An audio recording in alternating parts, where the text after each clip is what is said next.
Welcome to one of our country's most pleasant cities, a county of climate, sea air, good living, with the backdrop of some of the nation's muscle in the naval armada that calls San Diego home.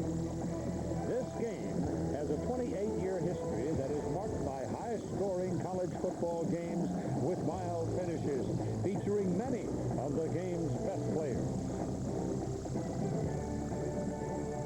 The Pacific Life Holiday Bowl from San Diego, California. The 28th playing of the Holiday Bowl game matching the Oregon Ducks of the Pac-10 and the Oklahoma Sooners of the Big 12. It is presented to you tonight in high definition by Phillips. And we hope your holiday season's been going along well for you. As you know, when we come to this time of the bowl season, the larder gets a little bigger. That means more money to be paid out. And the man standing next to me is Dan Fouts. Dan Fouts had his time in San Diego as a member of the San Diego Chargers. He quarterbacked them, and he had the kind of moments that put him in the Pro Football Hall of Fame. So he knows how to get from here to there in this town. And I might also tell you that he is an alumnus with the University of Oregon, but he's fair. Oh, yeah, real fair. And I really appreciate you showing highlights of me running the ball, Keith. Well, it was too good to pass up. Rare, too. Let's start with strength against strength in talking about these two teams. Oklahoma has Adrian Peterson, the great running back, in good shape. Here comes Haloti Ngata, and one of the best Oregon defenses I've seen in recent years.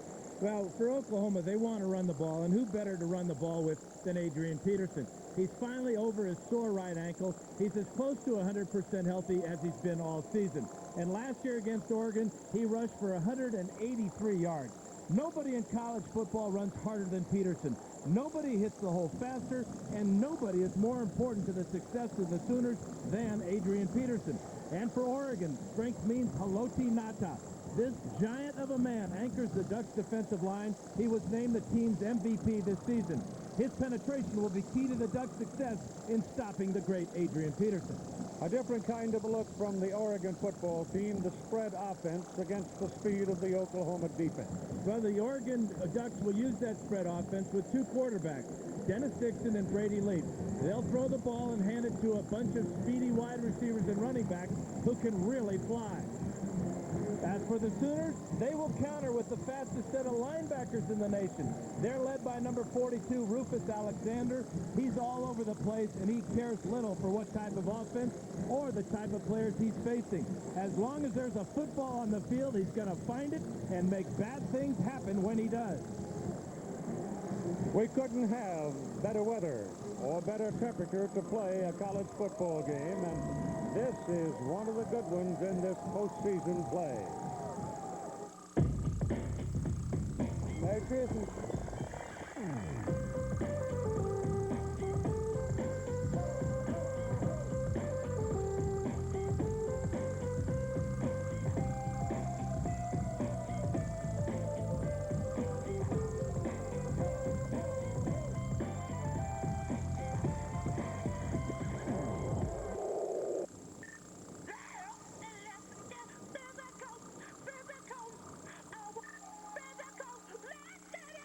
With U.S. Cellular's new Speed Talk, you can connect with up to 20 people instantly without using your anytime minutes.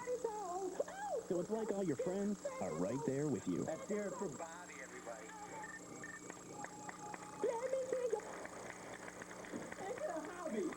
U.S. Cellular, now with Speed Talk and AIM, two affordable ways we connect with you.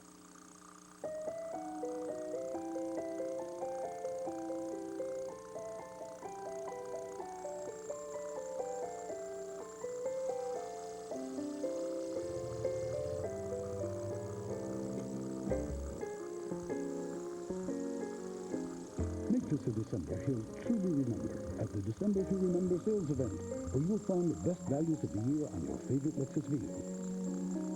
See your Chicago area Lexus dealer. Starting at only $9.99 a month, no late fees. ESPN College Football, the Pacific Life Holiday Bowl, is brought to you by Pacific Life. For insurance, annuities, and investment, choose Pacific. Pacific Life, the power to help you succeed. The oldest iron-hulled merchant ship, Star of India. This vessel launched in 1863, went around the world 21 times, built in England. Well, you had to have endurance to do that, but you have to have endurance to do what Holly Rowe of ESPN, our field reporter, is doing. This will be 5 bowl games in this postseason, finishing with the Rose Bowl up in Pasadena. Holly, welcome.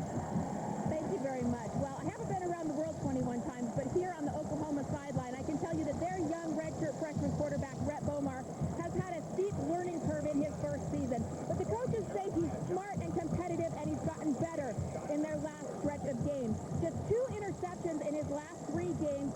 Add that to 5 touchdowns he's thrown in the last 3, and this is a young quarterback on the rise. He will have some changes tonight.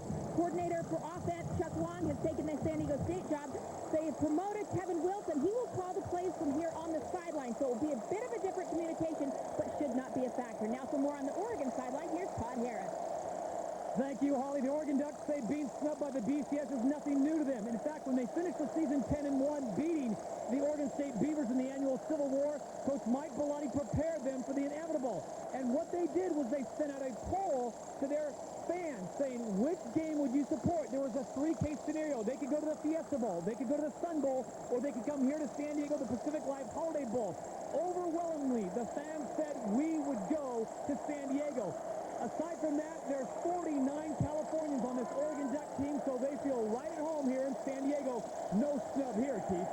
And the Oklahoma Sooners kick it away. Garrett Hartnett knocks it down the field, and it is picked up by Jeremiah Johnson. And Jeremiah runs into trouble inside the 15-yard line. He never really got it going, and the Sooners came in a hurry. Here is your starting lineup along the front for the Oregon Ducks. Although these people started the last 9 games, and the spread formation apparently has given them better health. The receivers, Sanders here. Wide out, Demetrius Williams, 55 catches. He leads the corps. And the quarterback to start, Dennis Dixon, who shared time with Brady Leaf since the season-ending injury to Kellen Clemens. Terrence Whitehead is one of the top running backs in the country and has become a very good receiver, and you'll see him a lot, I suspect, in the screen pass play tonight. So they're going to start well back at the 13-yard line, playing on real grass here in San Diego. Dixon with a little play action, flushed out of the pocket, gets away from 1, got away from 2, and got up to the 15 for 2 yards. Along the defensive front for the Oklahoma Sooners, the blacksmith is Dusty Dvorak, 298 pounds of attitude. It's not the biggest defensive group around, but they're very quick. The linebackers here again, speed is part of the threat. Rufus Alexander roams from sideline to sideline. Shinyoki Oyedegacha, who started all season, will not be here tonight. He's suspended. Eric Bassey, 27 starts, replaces him. A lot of speed in this group as well. Of course, that's Oklahoma football, isn't it? Speed, speed, speed. Here goes Oregon now on 2nd down and 8. Out of that spread formation, Dixon keeping again, and the Sooners bite in and get him. That's Rufus Alexander making that tackle. Well, the game plan for Oregon on offense, spread your wings with a spread offense. Get the ball out to these speedy wide receivers. And then on defense, they've got to crowd that line of scrimmage with 8-9 men at times to try to contain Adrian Peterson. Rufus Alexander with a key play that time as he ran down that option play from Dennis Dixon from behind. It is a Big Ten crew officiating tonight's ball game. The referee is William Lemonnier. 3rd and 8 for Oregon. Dixon gets his pass away, and it is caught by Demetrius Williams, who leads the team in receiving, and Demetrius picks up a 1st down at the 25-yard line, tackled by Regis Smith. Regis Smith is one of the freshmen playing in the defensive secondary for the Sooners. Alexander, the leading tackler for the Sooners on the year, but it's the run after the catch for Demetrius Williams who picks up the 1st down as he gets away from the great Rufus Alexander. That Max Unger right there that you're looking the big broad back. He's a freshman starting at left tackle. He's played very well. It's in Whitehead in motion. Good receiver. Dixon back there by himself, looking to throw. Pressure coming. And he outruns the pressure. He's very quick. And he gets up across the 25 to about the 28. DJ Wolf tracks him down. Great pressure again from the Sooners as they're right in on Dixon very quickly. But check out this speed of number 10. Ayodele had him. So did C.J. Ayu. He turns the corner and picks up about 3 yards. But at 195 pounds, Dennis Dixon is not going to survive running the ball and getting tackled by the Sooner defense. It is 2nd down and 7 now, and the Sooners go to 5 defensive backs as Dixon throws hard, and it's low and at the feet of the intended receiver, Cameron Colvin. Now, what I think what happened that time for Dixon, he saw tight coverage by DJ Wolf on Colvin and decided to throw the ball on the ground and not risk an early turnover. Gary Croton, the offensive coordinator, came over from BYU, and he's not afraid to be an aggressive play caller. He told me earlier last week he wants to score a lot of points. He's going to pull out everything in his playbook tonight. He may have to, because Oklahoma's sitting there with that big hammer, Adrian Peterson healthy, and Dixon turns and calls a timeout. So we've got no score here in the first quarter of play with 12:10 remaining. It'll be 3rd down and 7 for Oregon when we come back.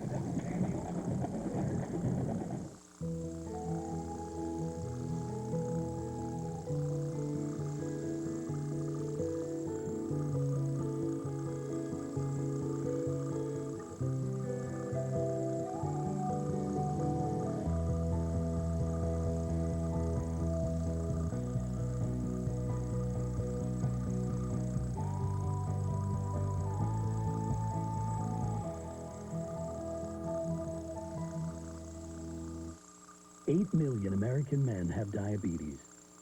29 million have high blood pressure. 50 million have high cholesterol. Many men with these medical conditions have one thing in common. Their love life just isn't what it used to be. If this sounds like you, call 1-800-985-1970 or go to mensfacts.com for your free Men's Facts Kit. You'll get a booklet about how diabetes, high blood pressure, or high cholesterol may lead to a medical condition that could affect your love life. Plus, you'll get tips to help you talk to your doctor and learn about a medicine that can help. If you have diabetes, high blood pressure, or high cholesterol, your love life could be affected. So get the facts. Call 1-800-985-1970 or visit mensfacts.com. You'll be glad you did. Call 1-800-985-1970 or visit mensfacts.com today. King Kong is what you go to the movies for. It's stupendously entertaining. So break out the popcorn and prepare to be blown away. King Kong, rated PG-13, now playing. Campbell's Junkie presents tips from Mama McNabb. Don't eat junkie, eat chunky. Chunky chicken noodle soup is loaded with big noodles and big chunks of chicken. Reminds me when I was little. When were you little? Campbell's Junkie, it fills you up right.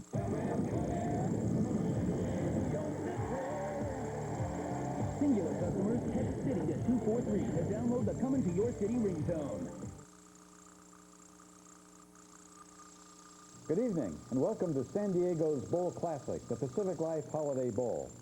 We have a great matchup tonight with the 5th-ranked Oregon Ducks confronting the Big 12's Oklahoma Sooners.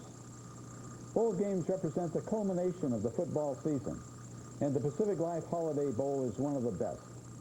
Pacific Life is proud to sponsor this event for the 4th consecutive year. Thank you for joining us to watch tonight's live telecast.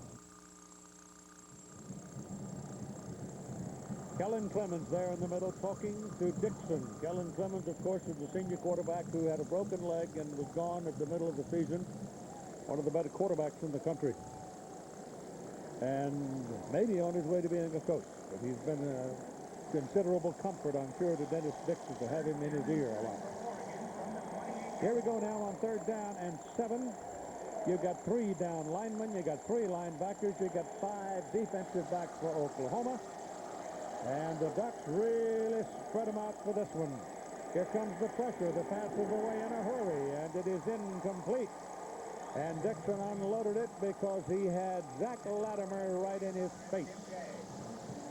Yeah, Oregon emptied the backfield, took Whitehead out of the backfield, so there's nobody there to block the extra blitzer. 46 is Latimer. Rufus Alexander's coming too, so basically it's a 5-man rush, and that's what caused Dixon to throw the ball early to Tim Day. Pat Brackett is in the punt for Oregon with Jawan Rankins waiting to receive it for Oklahoma. He's standing back inside his 35 at the 33. And looking at the flags around Qualcomm Stadium, the wind doesn't seem to be much of a factor. They set up the shield, that is, they put the big people back there, and there's contact along the line of scrimmage, and it looked like the Oklahoma man created the contact. Might have been Lewis Baker jumping. It certainly is acting as a guilty party there, and Bobby Stoops not liking that at all. But it will not be enough for the first down for Oregon. Contact. Number 16 on the defense. That's 5-yard penalty. Still 4th down. So it'll be 4th down and 2. And the coach is cranky. Stay on sides, he yells. Come on. Sometimes it's okay to read lips. There's that shield you were talking about. Number 96 is the big part of that shield. That's Haloti Ngata at 340 pounds.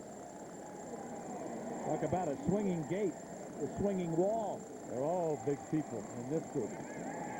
They snap it, and on 4th down and 2, it goes to Matt Brackett, who finds plenty of running room and crosses midfield and picks up a first down for Oregon. Perfect execution of the fake punt by Oregon as Oklahoma is looking to load up on that shield.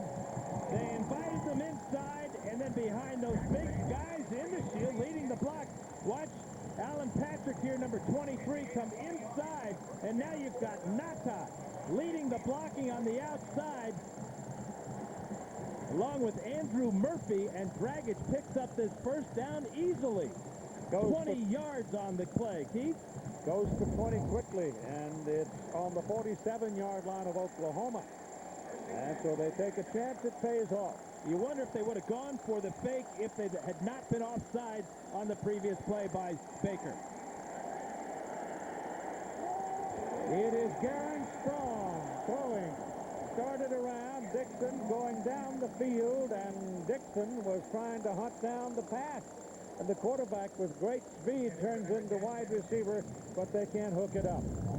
Why not run a trick play after a trick play? The defense is not going to expect it, but the penetration here, pretty good throw here by Garen Strong, the lefty. I'm not sure that Dixon realized where he was on the field. He might have thought he was too far to the sidelines. He might have been able to take another step and haul that one in. Close. He got both hands on it, but couldn't reel it in. Now he goes back into the quarterback position out of the spread formation. Ball goes to him, throws it sideways. That's a forward pass. Ball goes to James Finley. And Finley will move the ball to about the 43. Now, this is what Croton was talking about, though, Keith, being an aggressive play caller. You got nothing to lose. You're in your bowl game. You want to go 11-1, sure, but Mike Pilati, a former offensive coordinator of himself, there's Croton in the box. The big thing here is now they're sending a message to Oklahoma that, hey, we're willing to try anything. You better just cool your jets and play a little bit more zone in all this blitzing. All the blitzing invites option action, too, from these Oregon Ducks, and they can run it well out of this formation. This ball handed to Terrence Whitehead. Whitehead slashes into the middle, and he's very close to the first down. He's down around the 37-yard line. Made by number 42, Rufus Alexander. And number 21, kind of interesting to comment that it looks like he's probably going to be a little short, but the offensive line's health has been so good this season because they, using the spread formation, avoid so many of those big pileups and people running up on the back leg, or the back of the leg of linemen. Yeah, and they're all young too, Keith. Only one junior on that starting line. 4th down and a half a yard. They're going to run for it, and they won't get it. They won't get it. It was Zach Latimer, the middle linebacker, who put the hit on the big back for Oregon, Jonathan Stewart. Stewart is a freshman at 228 pounds, and Latimer put him on his back. But Latimer paid for it.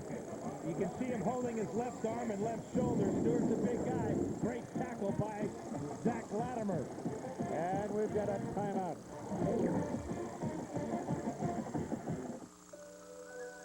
What does the future hold?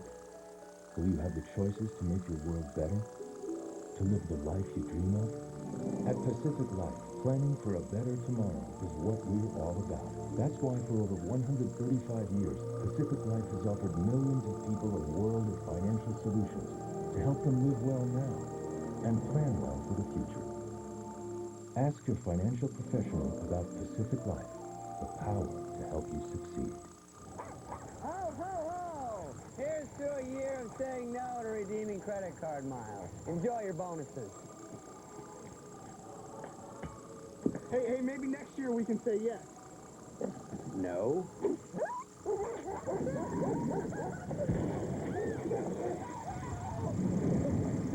Go from no to no hassle with Capital One No Hassle Rewards. There are no blackout dates on any airline, anytime. What's in your wallet? 20, 19, 18, 17, 17, 15, 14, 13, 12, 11, 10, 9, 8, 8, 7, 6, 5, 4, 3. Ah! 2, 1.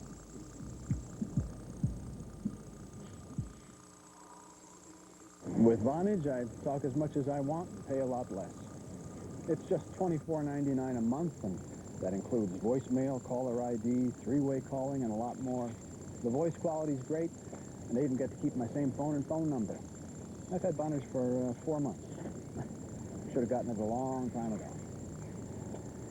We're not out to change the world, just the way you talk to us. Sign up now and get your first month free. Call 1-800-939-4VON. High-speed internet connection required. ESPN College Football, the Pacific Life Holiday Bowl, is brought to you by Pacific Life. For insurance, annuities, and investments, choose Pacific Life, the power to help you succeed. And Capital One, what's in your wallet? Another landmark here in the San Diego area, the Hotel del Coronado opened in 1888. You believe it or not, this is where Walt Disney took his staff to plan Disneyland.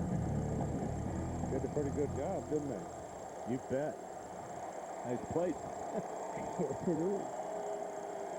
All right, Oklahoma, first time on offense now as Rhett Bomar steps back and throws on the first play of the ball game. Joaquin Iglesias, one of the two freshman wide receivers starting, and he's got a big play out of it all the way inside the 40. Left side guys and the front for Oklahoma, over 300 pounds. Messner is the junior, the others the seniors. They'll have their hands full all night against the Oregon defensive front. Malcolm Kelly is the other end. He is the other freshman, and Iglesias just made that play. Rhett Bomar beat like a drum as a redshirt freshman in the first half of the season, but he's a big, tough guy, weathered the storm, and has played very well for the last 6 games. Ball thrown again to Iglesias, and Iglesias is down inside the 30-yard line and short of a first down. J.D. Nelson making the tackle. Let's spend a moment with Reese Davis. All right, Key Sports Center 30 at 30 update. Tony Dungy returned to the Colts saying it was the right time. Just 1 week after the death of his son, he is expected to be the coach against the Cardinals in the regular season finale on Sunday. And Florida State linebacker A.J. Nicholson has been sent home by Bobby Bowden for a violation of team rules. Police in Hollywood, Florida are investigating an alleged sexual assault. Back here in San Diego, it's going to be a first down run by Adrian Peterson, brought down by Blair Phillips.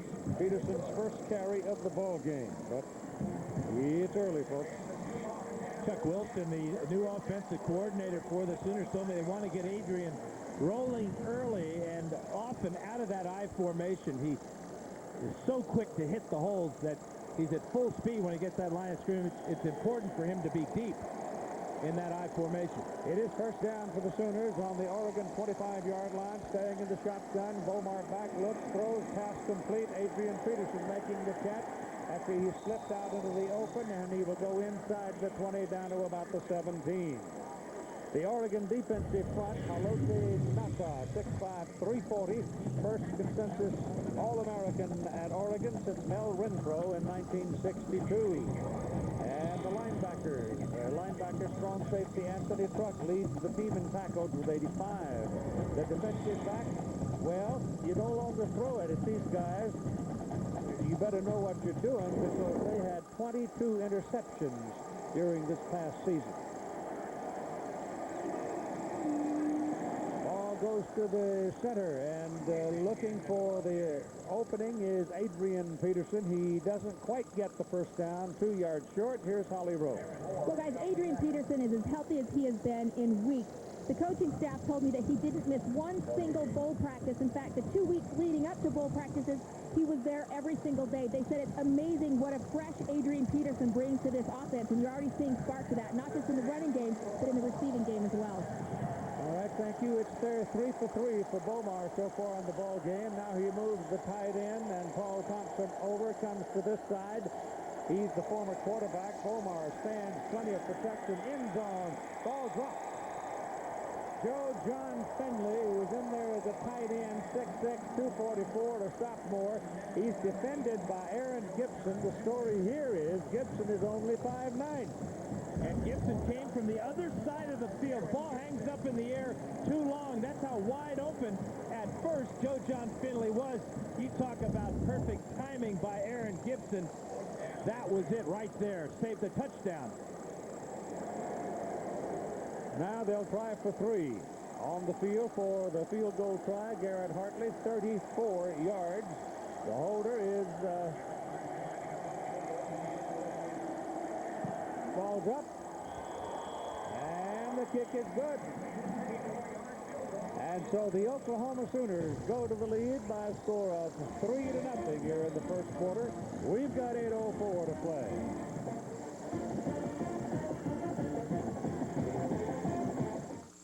Tomorrow night at 7, a showcase between perennial powerhouses Miami and LSU in the Chick-fil-A Peach Bowl.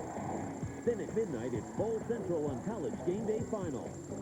On ESPN2 at 7:30, the playoffs and the #1 draft pick are at stake. EA Sports NFL matchup breaks down all the scenarios. Then at 8, more holiday hoops. Kentucky hosts Ohio. It's all on tomorrow night. For all the latest all the time, turn to ESPN News. Witness a transformation. Sony SXRD technology delivers 2 million pixels of red, green, and blue. Twice the pixels of HD as we know it. But that's what makes the new Grand Vega SXRD a Sony, the world's greatest high-definition television. Make it yours at sony.com/HDTV. Now on demand. I have a brilliant idea. One man is about to do the unthinkable. We skip Christmas. Isn't that against the law? Now. A lot of the neighbors are pretty upset. Celebrate the holidays. Crank style. Order Christmas with the Cranks anytime, and for 24 hours, you're in control. Just like your VCR. Christmas with the Cranks. Hit movies without the trip to the video store. On demand with Comcast Digital Cable.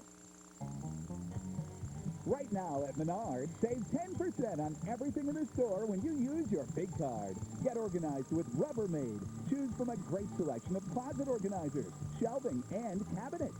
Rubbermaid totes and storage containers are perfect for storing holiday wrapping paper, ribbons, and bows. 10% off everything in the store when you put it on your Menards big card. Hurry! Sale ends December 31st. Save big money at Menards. 99 lunch. Welcome back to ESPN's presentation of Capital One Bowl Week. And once again, welcome back to San Diego for the Pacific Life Holiday Bowl. Stadium still out. All the tickets were gone as of last Tuesday, I think it was.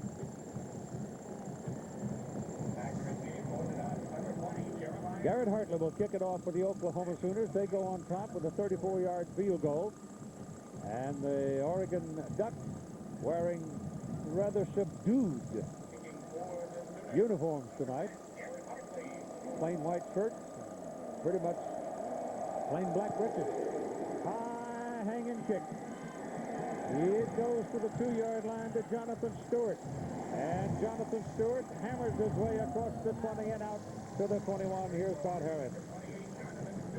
Keith, call it creativity or unlimited equipment resources, but you're right. The Ducks are going rather tame tonight. This is the 9th uniform combination they've run this year, and funny they call this their tuxedo combination. Black pants, white shirt. Of course, we've seen the icy white. We've seen the Thunder and Lightning, but I don't know any other school that has 9 different uniform combinations, and Pat Conrad, the equipment manager, told me next year they're going to run 3 different helmets and incorporate chrome into the uniform. You got to love a team that puts diamond plate patterns on the knees of their pants. Keith. Why? Well, because they're 10-1, I guess. You know, they wouldn't look all that good if they were 1-10. Jacob Gutierrez, the special teamer for Oklahoma, injured on the play, and the attention being given to him right now. This would be a big loss for Oklahoma because Gutierrez is so valuable on all the special teams, and he's not a bad running back. Had a big day against Baylor earlier this season. But this does not look good as they have to help him off the field.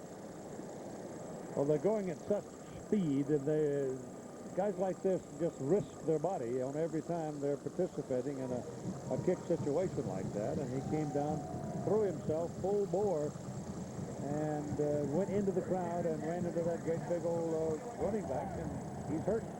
Zach Latimer is back on the field at the linebacking position for Oklahoma as Oregon comes up first down on their own 22-yard line. Dixon turns and gives the ball to Terrence Whitehead. And Whitehead keeps on pounding, broke that first tackle and gets out close to the 30. Friday, Capital One Bowl week continues with 2 great games on ESPN. Steve Spurrier, South Carolina Gamecocks against the Missouri Tigers in the Independence Bowl. At 7 Eastern, the College Game Day Bowl special presented by Outback Steakhouse. And at 7:30 Eastern, you've got the Miami Hurricanes and the LSU Tigers in the Chick-fil-A Peach Bowl in Atlanta. Both games available in sparkling high definition on ESPN HD. Back goes Dixon to throw. Throws the ball sharply, and it's on the hands of the receiver, Garen Strong, but he can't come up with it. Rufus Alexander was defending. Oh, we told you he's a sideline-to-sideline player. Number 42 is Alexander, playing the pass perfectly that time. Did not go for the inside fake by Strong. That's a drop pass by Garen Strong. Kind of had his hands turned backwards on that pass from Dennis Dixon.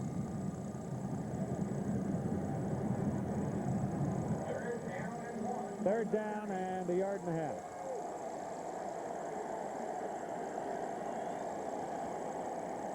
They go for the first down, and they get it with Whitehead moving across the 35-yard line.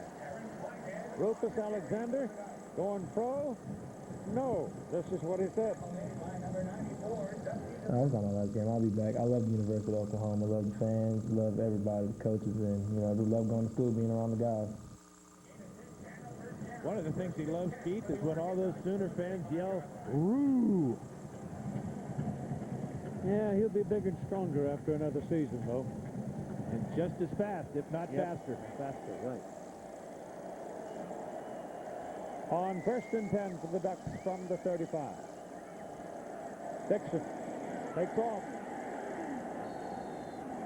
He's got 8 yards. Zach Latimer took his legs away from him, but he's a long strider. Yeah, the game plan for Oklahoma tonight on offense, they're going to load that Schooner wagon with a lot of Adrian Peterson. Want to get him 30 touches on the ball. And then on defense, hey, Rufus, raise a ruckus, will you? He's already done that here in the first quarter. Call it 2nd down 2 for the Ducks. They trail Oklahoma on a 34-yard field goal, 3-0.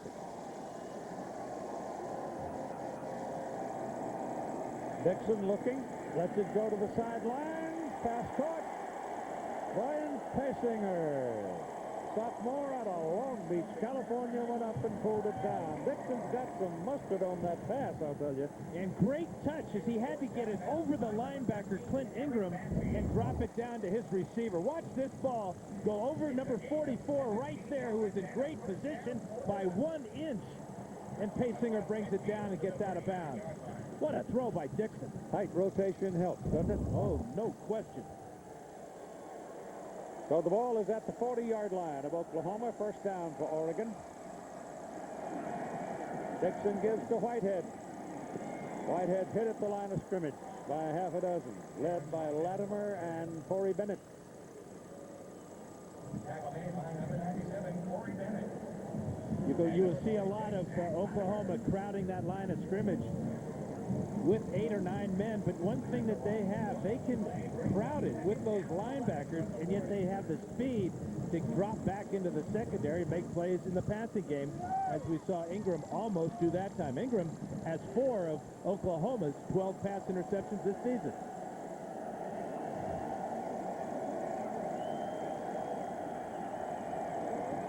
Dixon, low snap, picks it up, throws the ball down the sideline. Got a man wide open. It's Demetrius Williams. If the ball is down where Williams can catch it in stride, he's close to the end zone, if not in. Yeah, he really had to make a heck of an adjustment to go up and get this ball and then worry about his feet and whether he would come down inbounds. Well, he went up, he got the ball, he came down, both feet in. But you're right, Keith, if that ball's out in front, he might have scored. It is a first down for Oregon. The ball at the 23 of Oklahoma. The Ducks making their deepest penetration in the ball game.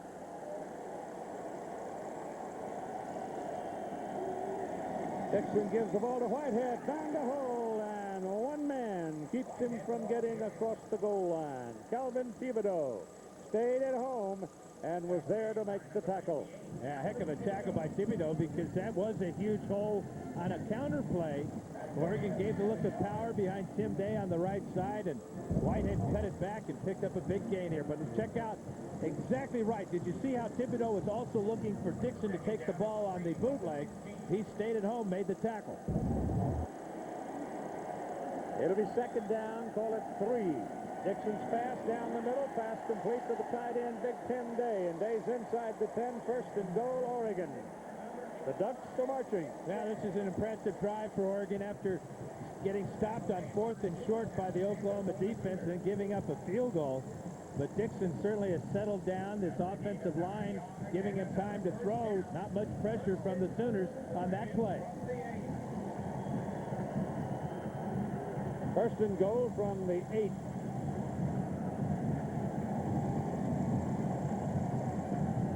.425 to go in the first quarter.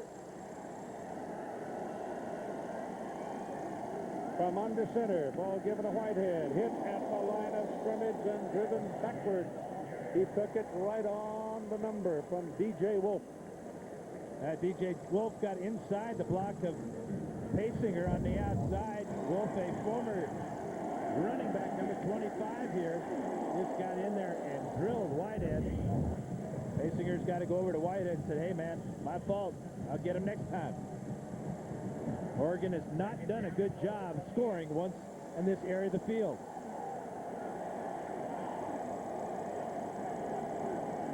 Dixon shopping. Takes off. Gets down to the 6, maybe the 5.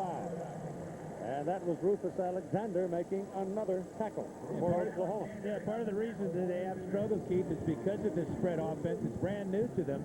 Earlier in the year, they had all kinds of trouble just running the ball, period. But it's an evolving type of offense. And when you change quarterbacks, as the Ducks have had to do with Clement's injury, I thought that was a good play by Dixon, not throwing the ball, not risking an interception down here. Selective blocking, though, is difficult to achieve when you're running a spread offense. You can't get that real power stuff. Goes the other way with it to Demetrius Williams. Touchdown! There's your running game.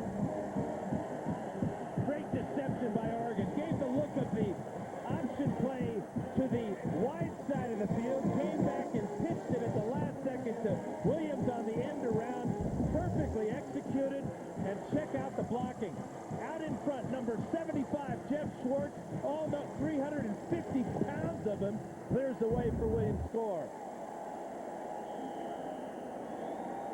Oh, he just rode him out of town, didn't he? Yeah, that's Martinez for the point. Good. 2 minutes and 58 seconds to go in the first quarter, and Oregon goes to the lead, 7-3 on a drive that started at the 22. Ted Ferguson, Bud Light Daredevil. Tonight for a Bud Light, I'm going to be attempting one of the most dangerous stunts I have ever performed. I'm actually going to listen to my girlfriend. Teddy, there are things I need to know, like where we are and where we're going to be in the future, because I think... Hey! Everybody focus.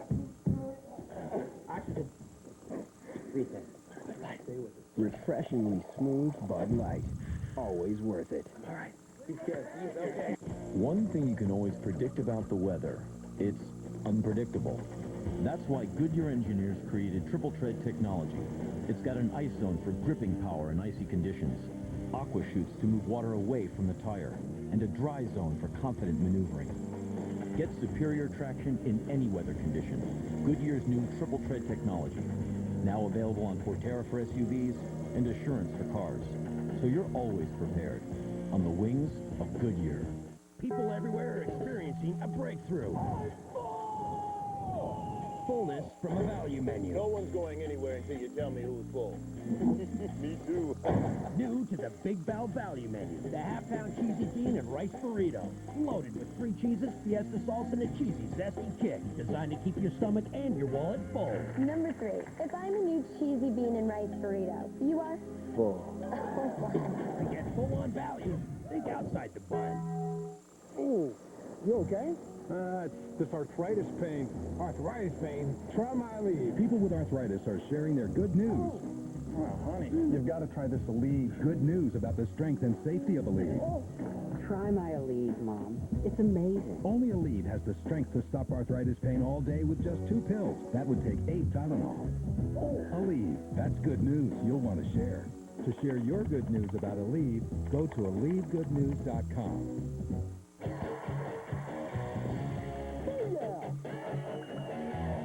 A different kind of New Year's Eve countdown, 11 p.m. on ESPN2.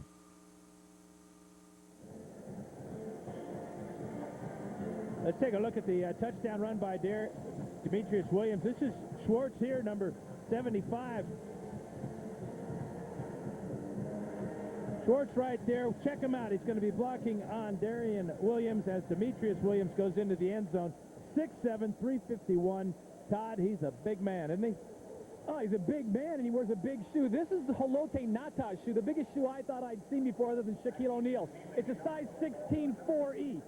Behind that, though, that's Jeff Schwartz's shoe, a size 19 5E. It's such a big shoe, they don't even have a plate big enough, so tonight he's wearing a shoe that they stretched for him.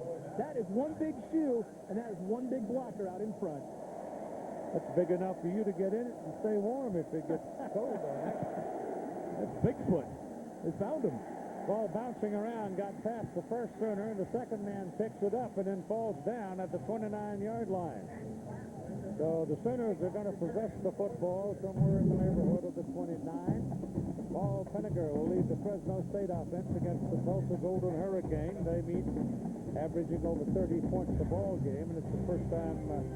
at one time, Fresno was just sailing, gave USC fifth. And then they've had some trouble doing much since that time. That's the AutoZone Liberty Bowl. That's part of Capital One Bowl Week at ESPN on Saturday, 1 o'clock Eastern Time.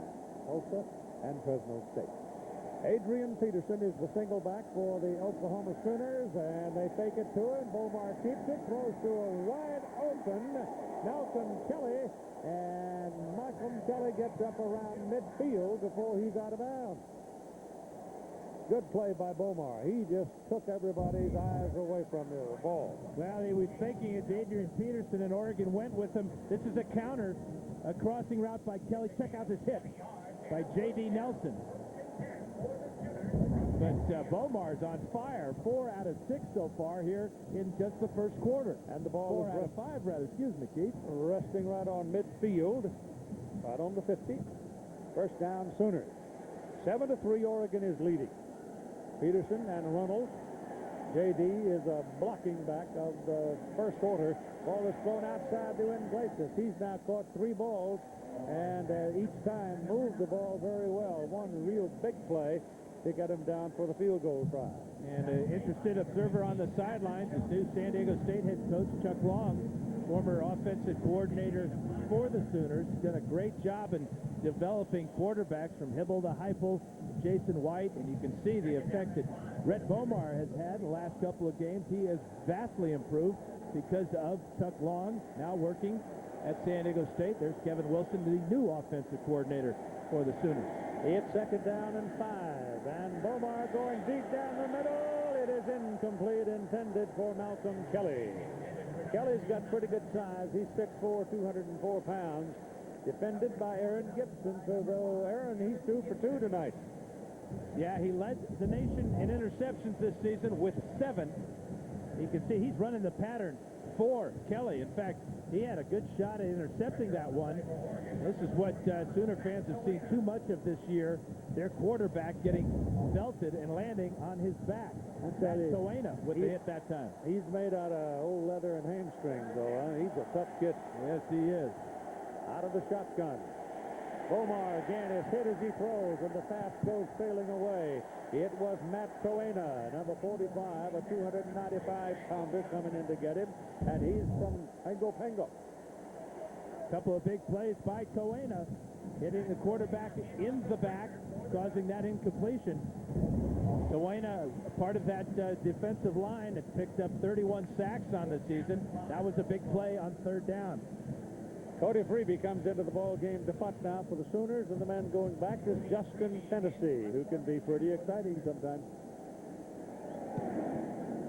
Left footer gets it out with a lot of air under it. Ball fumbled, and Tennessee covers it, and there's a penalty flag. Alan Patrick. Yeah, he interfered with Tennessee's chance to catch that ball. That's what drew the flag. Dukes didn't like the call, but I believe it's a good call.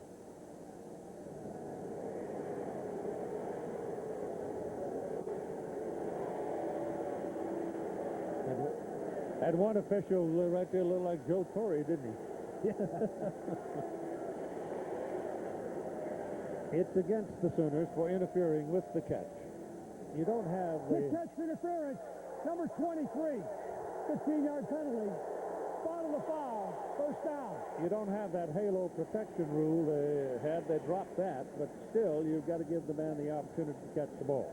And Stoops pointing at the big board here where they're showing the replay. It was a bang-bang play.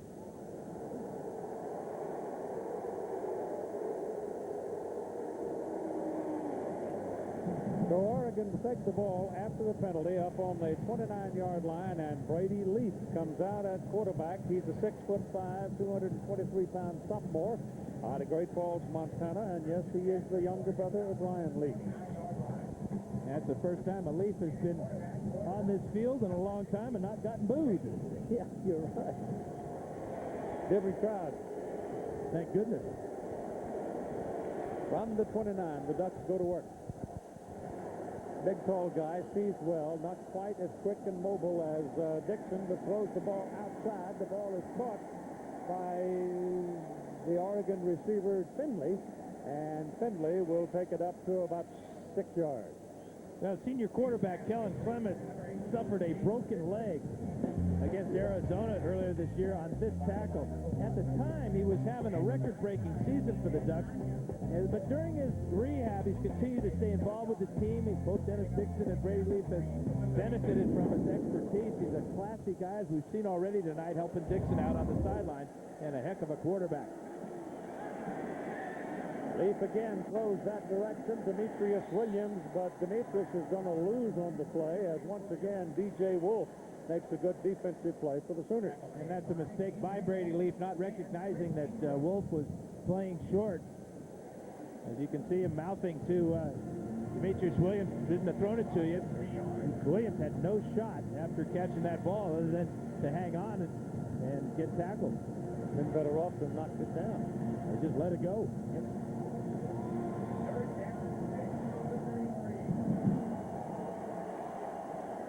They're down in 6, less than a minute to play, first quarter.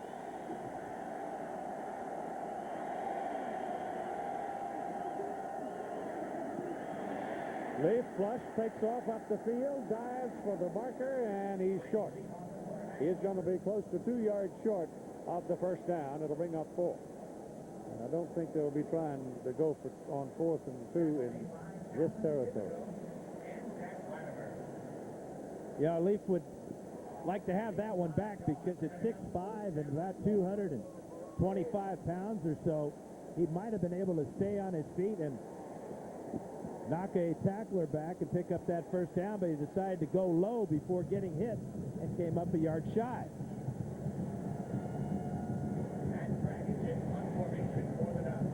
Dragic is in. Remember, on 4th down and 2, he took off and ran for 20 yards, but they're going to let the clock run down, and the first quarter is completed with the Oregon Ducks leading the Oklahoma Sooners by a score of 7-3 in the Pacific Life Holiday Bowl.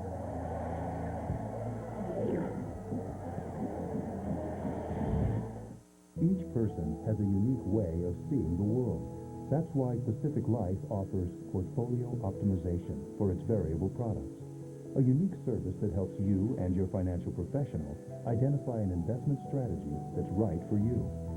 And Pacific Life offers a full palette of investment choices to help you achieve your vision of your future.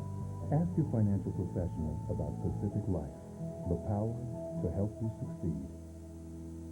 Gingerbread Blast. Sonic's got it, others don't. It's your favorite holiday cookie crumbled into a delicious frozen treat. Sonic's new Gingerbread Blast. Buy reloadable My Sonic card today and give the gift of great food. It's not just good, it's Sonic good. Pack your bags. You're going to band camp. Sit a little closer, lady. Oh, my God. Instruments in such odd places. American Pie presents Save That Band Camp on an all-new unrated DVD. Own it today.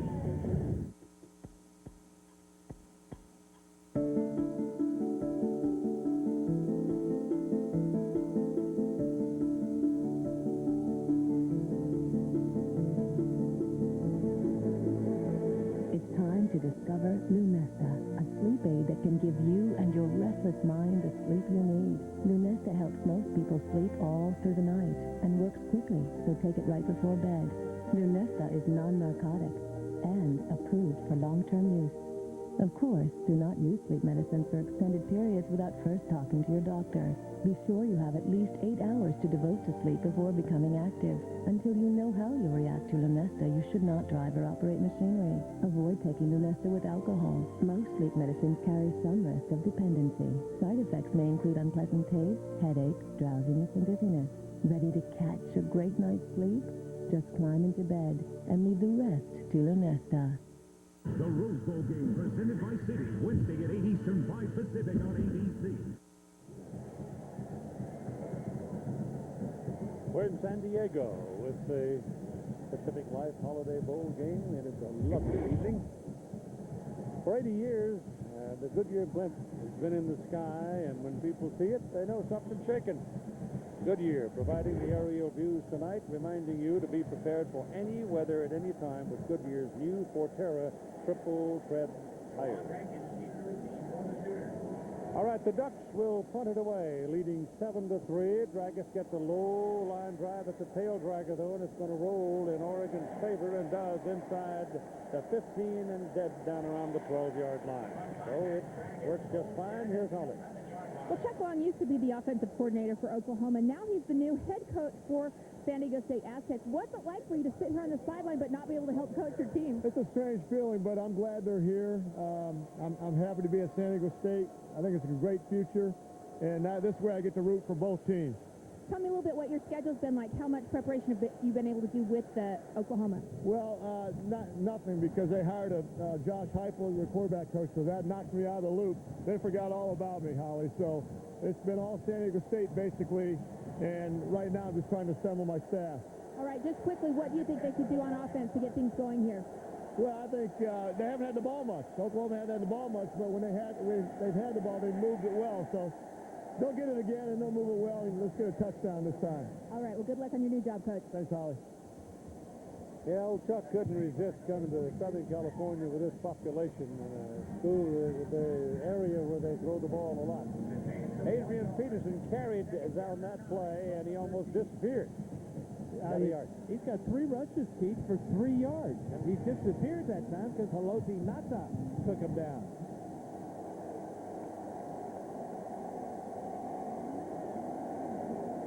Well, let's see what he can do a little bit farther outside. That's the old stretch. And it worked all right. He drops that shoulder, looks like he's going to go there, goes over here, goes there, and goes on over there. And first thing you know, he's got 10, 15 yards. Oregon Ducks 10-1 on the season. Oklahoma 7-4. They lost this game near the end of the season to Texas Tech on a disputed call. The Ducks tonight, if they win, would have 11, and that would tie the school record for the number of wins. That's what they have in mind, and right now they're leading. Touchdown, the field goal. First down for the Sooners now. They got a little more room as the ball comes outside to the 22. And they go back to Peterson. He's hit behind the line of scrimmage, but his strength will get him back to where the ball was snapped. And it'll be second down and 10. Haloti Nata, number 96, right there, going to get double teamed. What that does, that allows Haverly to get in penetration, and also Matt Soena to get across the line because they're being blocked by just one man. So Nata having an influence on the 2 of the last 3 plays, one under tackle, and then that time occupying 2 blockers.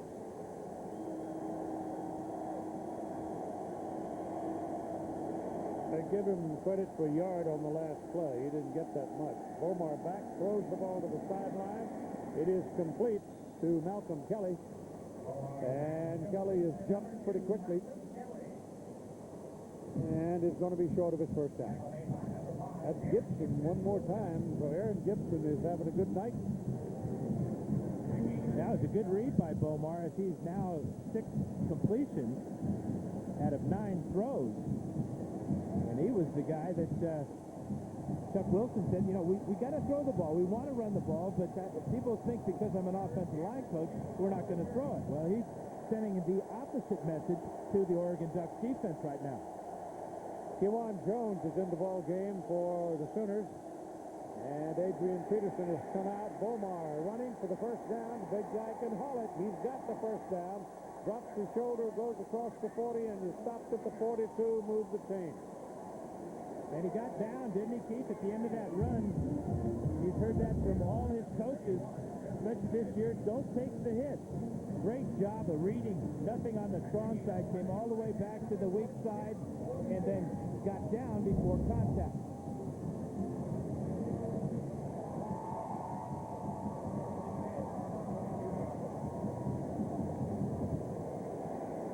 First down Sooners. Ball at the 42. Bomar pitches that ball wide. It goes to Adrian Peterson back on the field. He had a little helmet repair. Bomar has been lectured considerably about the way he started playing this season. And he's changed his ways, as he tells us in this soundbite. Coach Heupel, our new quarterback coach, one of the first things he said, you just got to get down. I was like, yeah, I hadn't heard that this year a lot. And but it's just, I don't know, it's in the mindset. I can't, it's hard to do just to get down to think. But as long as I try to, avoid the big hits, I'll just keep playing the way I play. Listen to the coach, young man. Listen to the man who's been there. Ball is thrown deep. The receiver coming across the field. A great play by Joe John Finley. The intended receiver, I swear to you, was Malcolm Kelly. He fell down, and Joe John coming across the field made the reception. Heck of a play on both ends of this play as Bomar took a hit from Haverly and then watched the catch by Finley. That's a tough one, Keith. I mean, Kelly saw Finley coming, didn't he? He kind of buried himself in the ground. Now he fell down. I'm not so sure that's a completion, though. That point of that ball hit the ground. As Bomar hits the ground, they got to review this one. They may bring this one back. Yeah, it looked like the toe of the ball, the nose of the ball got down. They tried to get the line of scrimmage in a hurry, but this ball, watch the nose, as Keith said. It goes through his arms, hits the ground, and both hands, left hand's off the ball. Heck of a job. Heck of a catch there by Finley, or heck of a try at least. I think this one's coming back, though. Still a great play by Joe John. Yeah. I still think the receiver, the intended man, was Kelly. But the ball hung up there, and finally Joe John went and found it. He's their receiving tight end, got 13 catches on the year. And Trucks had to jump over Kelly. He clearly did not have control of that ball. Well, they very quickly went to the replay. And I expected a decision sooner, but so far we're still waiting, aren't we? Yeah, this is the guy, 6'6", 240, showing great athleticism. To avoid Kelly on the ground, keep his eyes on the ball, and try to come up with it.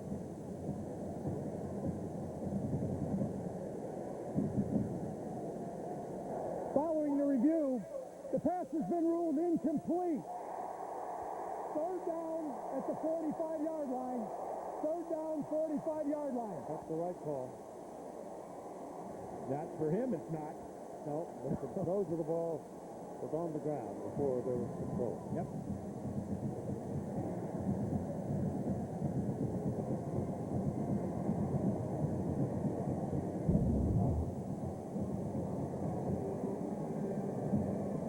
It'll get better, Bobby.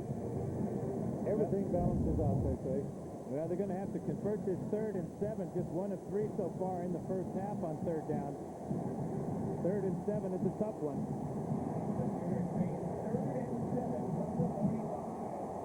And Kelly goes to the top of your picture.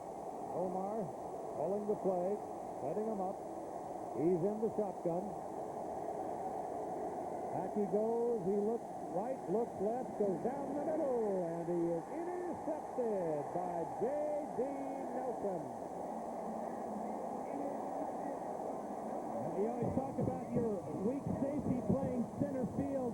That's what J.D. Nelson did that time, and that is J.D.'s first interception of the year, thrown into triple coverage, and Oregon comes away with another interception. 23 now on the season.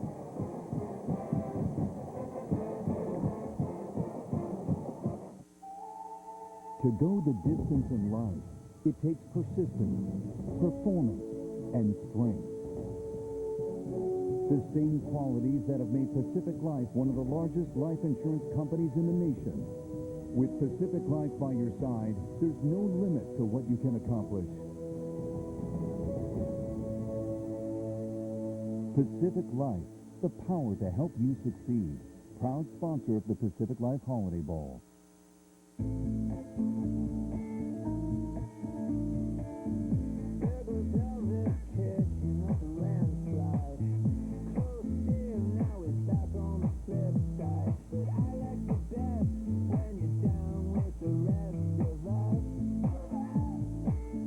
We mixed the car with the SUV and didn't miss a beat.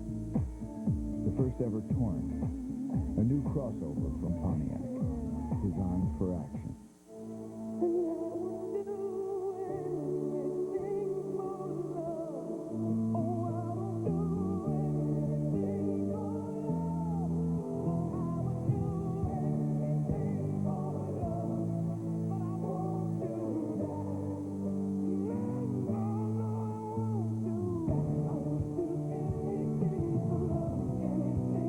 Fall in love with the rich, bold flavor of Dr. Pepper. One taste, and you get it. Pizza Hut proudly presents the Pick Your Pair promotion. Just pick a pair of toppings and pick a pair of toppings, then pick a pair of crust. For a personally picked pair of pizzas. It's the Pick Your Pair deal at Pizza Hut. Buy 2 medium pizzas with up to 2 toppings on any one of our famous crusts for only $6.99 each. $6.99? That's stealing. A pittance of pizzas piled so high. $6.99? That's a great deal. Do you think they know we're not twins? Feed a lot of families for not a lot of money with the Pick Your Pair deal at Pizza Hut. Take a look at Josh Heupel's new student, Red Bomar. This is what they're going to work on, is that throwing motion. A lot of arm in that throw, not much body. Poor decision-making, too, as J.D. Nelson comes up with the interception for Oregon. First turnover of the game, but Heupel will work in this offseason with Red Bomar, try to get him to throw more with his body and to read the defenses just a little bit better. Brady Leaf comes out for his second series. He threw an interception a while ago himself. And he's back to throw here and gets it away. The ball is caught. And it is good for a first down at the 45-yard line as James Finley comes up with his second catch of the night. Finley is the Ducks' second leading receiver behind Demetrius Williams, and he usually catches the ball over the middle. Had a big catch against Cal in overtime, a pass from Brady Leaf that won that ball game. Finley with 24 yards on his 3 receptions. That puts the football up at the 44 is where they put it down. And they stay in that, but they put 2 wideouts at the top of the screen this time. Ball bounces back, pressure coming. Leaf gets it off and throws to the sidelines. He threw it to an embattled Dante Rosario. DJ Wolf was battling with him, and it's incomplete. Friday, Capital One Bowl week continues. 2 games on ESPN. South Carolina Gamecocks against the Missouri Tigers in the Independence Bowl. That's Steve Spurrier's Carolina, you know. That is 7 Eastern. The Game Day Bowl Special presented by Outback Steakhouse, and then Miami LSU and the Chick-fil-A Pizza Bowl out of Atlanta at 7:30 Eastern Time. That's on ESPN. And back goes Leaf again, looking around. Plenty of time. Now goes down on the 40. Didn't feel the pressure from the back, and Calvin Thibodeau gets another tackle. Now you can see the problem that Oregon has when Leaf is in the game. If he can't get the ball off on timing, then against this great pass rush, 42 sacks coming into tonight's game, and a couple already here in the first half. As you see, the pocket collapses, and Thibodeau is there for the 10th time this year. It is the speed of Dixon becomes very obvious in a circumstance like that. And it's a very simple fact that Brady Leaf is not quite as agile nor as quick. He's got a good arm. That ball is almost picked by Zach Latimer. And Zach foils the play. The ball was thrown behind the intended receiver, Demetrius Williams, and now Oregon's going to punt. That was not a good series for Brady Leaf. Versus great speed by that Oklahoma front four as C.J. Ayu makes his presence felt, and then Latimer getting so deep, almost picked that ball off.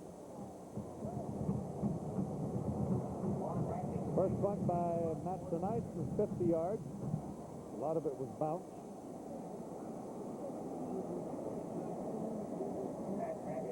As they set up the shield, when the ball is snapped, and Nata steps into the open spot right there. Picks up the guy coming in. I mean, he's stopped.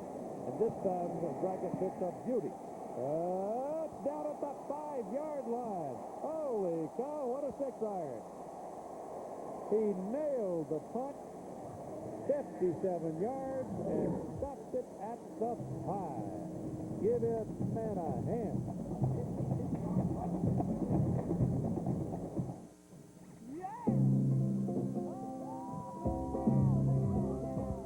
At Petco, we really love pets.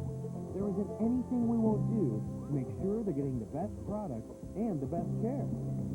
And when you ask us a question like, "You think you'll have fun with this thing?" we can say from experience, We did. I mean, yeah. Petco, where the pets go. Pals members save $6 or more on select large bags of Hill Science Diet dog and cat food. One car was ranked most appealing entry midsize by J.D. Power and Associates and earned Strategic Vision's Total Quality Award. It wasn't a Toyota or Honda.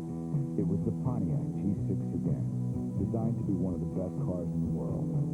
And now, we've created another. The new 240 horsepower G6 Coupe. Now during the Pontiac Red Tag event, G6 starts at $15,932. The price on the tag is the price you pay. Fred Miller considers his father's field politics, but realizes the world needs a great beer more than it needs another politician. Good call, Fred. Pick up some 1865 lager, our tribute to Fred's first beer. Roger Ebert of the Chicago Sun-Times says King Kong is magnificent entertainment, a celebration of every single resource of a blockbuster, told in a film of visual beauty and surprising emotional impact. King Kong, rated PG-13. Before you go here,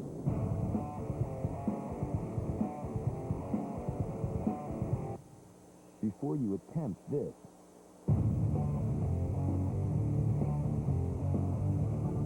and before you even think about going there, you need to go here. Cooper Discoverer Tires, built to take you just about anywhere. Cooper Tires, don't give up a thing. Go to coopertire.com for more information and a dealer near you. ESPN College Football, the Pacific Life Holiday Bowl, is brought to you by Pacific Life. For insurance, annuities, and investments, choose Pacific Life. The power to help you succeed. And in part by Pontiac.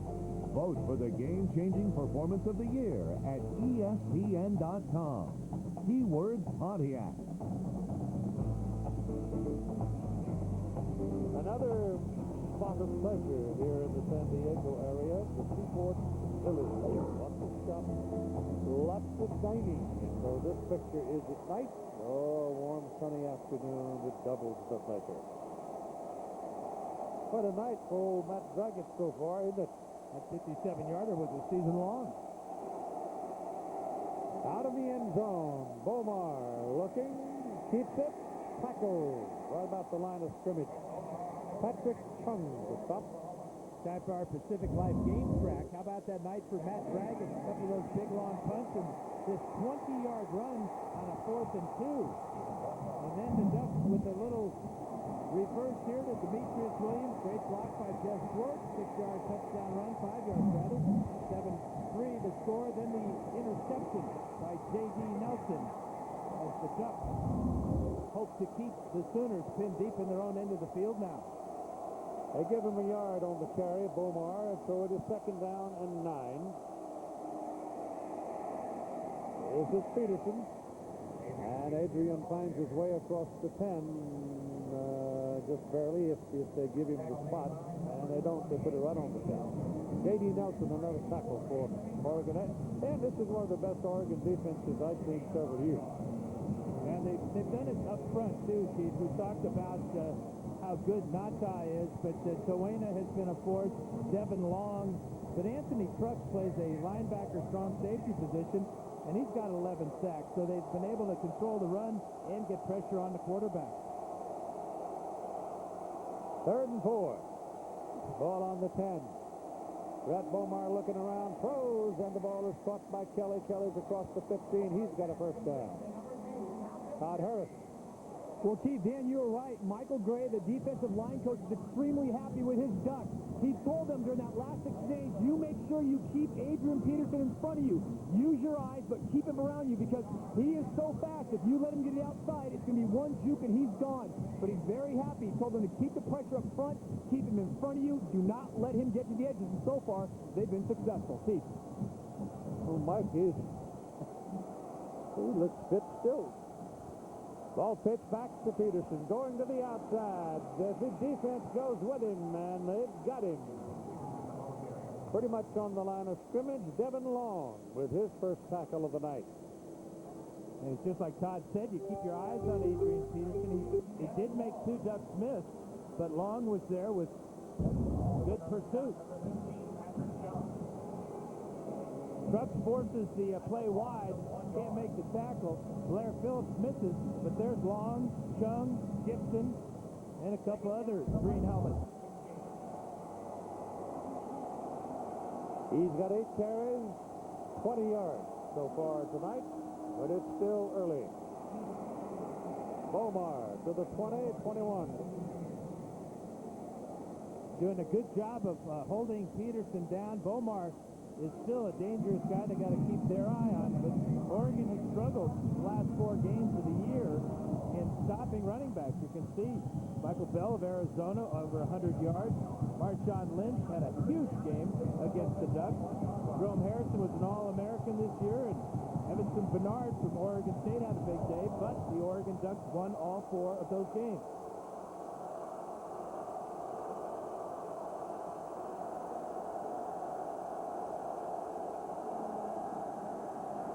Flips it, completes it. Manuel Johnson in at a wideout. They had 3 wideouts. Johnson is all 3 of them freshmen. You've got Johnson, a freshman, Kelly, a freshman, Iglesias, tackled by Tennessee, moved the chains. The Sooners have a first down at the 35. Yeah, conservative play call on defense for Nick Aliotti, playing zone there. As Johnson gets inside Tennessee, that's just his 9th catch of the season. So you can see that the future is bright for Oklahoma's passing game with Bomar throwing to all these youngsters. Alan Patrick is in the backfield now as a protector for Bomar. And Bomar fakes it to him, throws to the outside. Good to Iglesias. That's 4 catches for Joaquin Iglesias in the ball game, and that's another first down for the Sooners. So they started back around their 4-yard line in this possession, and they've battled their way out near midfield. Now, Kevin Wilson doing a great job of mixing up the plays. Their misdirection, bootleg, and throws against the grain have been very effective, as there's been a number of times in this first half where Bomar's had receivers just wide open in that Oregon secondary. Iglesias has 51 yards on his 4 catches so far. Bomar throwing again. Deep. Incomplete. Overthrown. Aaron Gibson defending Malcolm Kelly. They got their feet somehow. It looked to me like he stepped on the back of Gibson's foot and fell down. But Aaron Gibson had nothing to do with Malcolm Kelly falling down, I don't think. It just got tangled up. Oh, that could have been called pass interference on Kelly as he pushed Gibson, who had a clearer path to the ball. Perhaps ruled uncatchable by the officials, but Gibson not going for that fake by Malcolm Kelly. Second down and 10.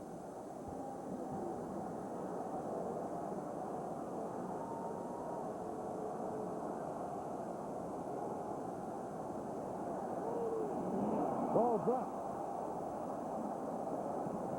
Just plain dropped by J.D. Ronald. J.D. doesn't get to see that ball very much. He's a blocking fullback. He had trying to set up a screen for him, and he didn't handle it. Here's Todd. Keith, this could be a big loss for the Oregon Ducks. Number 45, Matt Tooney, the junior on the defensive line, is going in, complaining of an injury to his left collarbone. Kevin Stile, the trainer, was looking at it, just can't get in there big enough because they've got the jersey so tight on there. They're going to have to take him in, take everything off. So Matt Tooney into the locker for the time being. Well, that would be a huge loss because he plays alongside Nata. And the ball down the middle, almost completed, almost intercepted. J.D. Nelson almost picked it, but again, he doesn't step into the throw. And Joe John Finley was the intended receiver. Yeah, the overthrowing a guy 6'6", you'll see this ball sail over the hands of number 85, working against Aaron Gibson. But it's Bomar's throwing motion, basically, just does not step into the throw, and the ball will sail almost every time when you're trying to throw a hard one. Cody Freeby's in the punt, first time tonight, 32 yards. It's only his second punt. Justin Tennessee is waiting for it. Oh, he got this one. Runs Justin all the way back, takes a bounce, rolling around, and did he get to the chalk? Apparently not.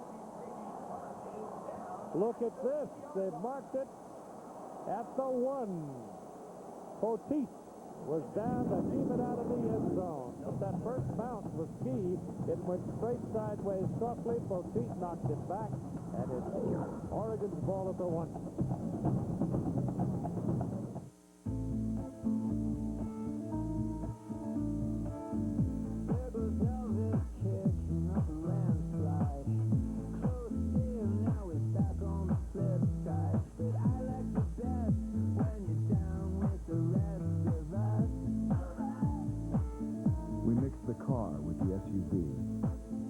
didn't miss a beat.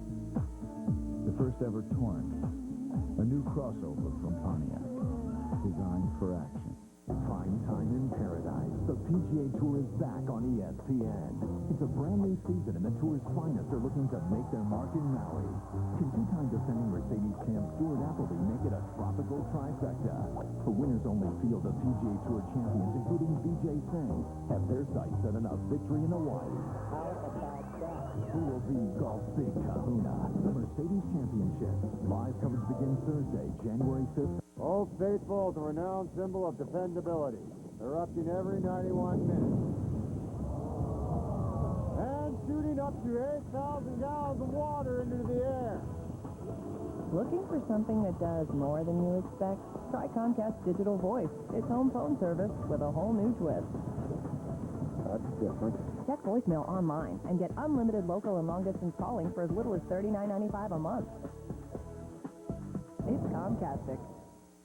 CBS Kids Sprout On Demand is new from Comcast Digital Cable. Oh, it's going to be the best thing ever. It has tons of quality kids shows ready and waiting so your family can start them instantly, anytime. Yes, we can! Best of all, it's free with Comcast Digital Cable. Super D. Super! Share the shows your kids love with CBS Kids Sprout from Comcast Digital Cable with On Demand. CBS Kids Sprout. That's stress. If you have digital cable, you have On Demand. Just change to Channel 1.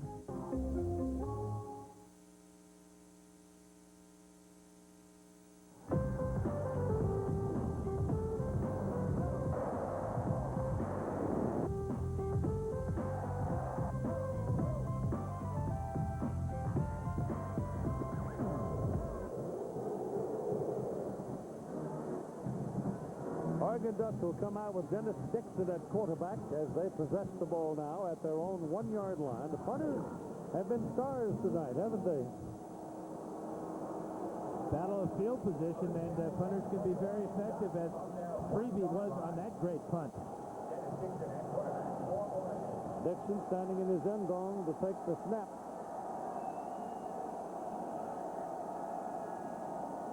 He's going to throw it. And complete it to Rosario. Dante Rosario, who does a lot of things for the Oregon football team. Now they get the change up the sideline to about the 15-yard line where they've got some daylight. Number 44 is Rosario, working with a dual tight end formation that time. They took the short route. Rosario with good size, 6'4", about 250. Was a big part of the offense last year, but it's changed. But he contributed on that play. Oregon leading in the ball game 7-0, 6 minutes to go the first half. And Dixon flips it outside on an option play. And there's a pickup of about 3 yards by Garen Strong. Tune into the Rose Bowl game to find out the Pontiac game-changing performance of the year. Vote now on ESPN.com. Search Pontiac.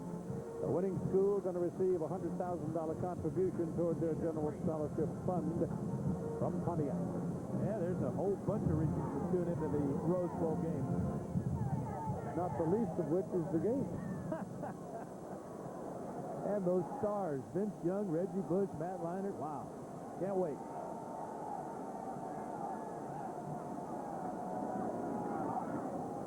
This is Whitehead breaking 2 tackles and takes it across the 30-yard line for another first down. That's a heck of a tough run by Terrence Whitehead.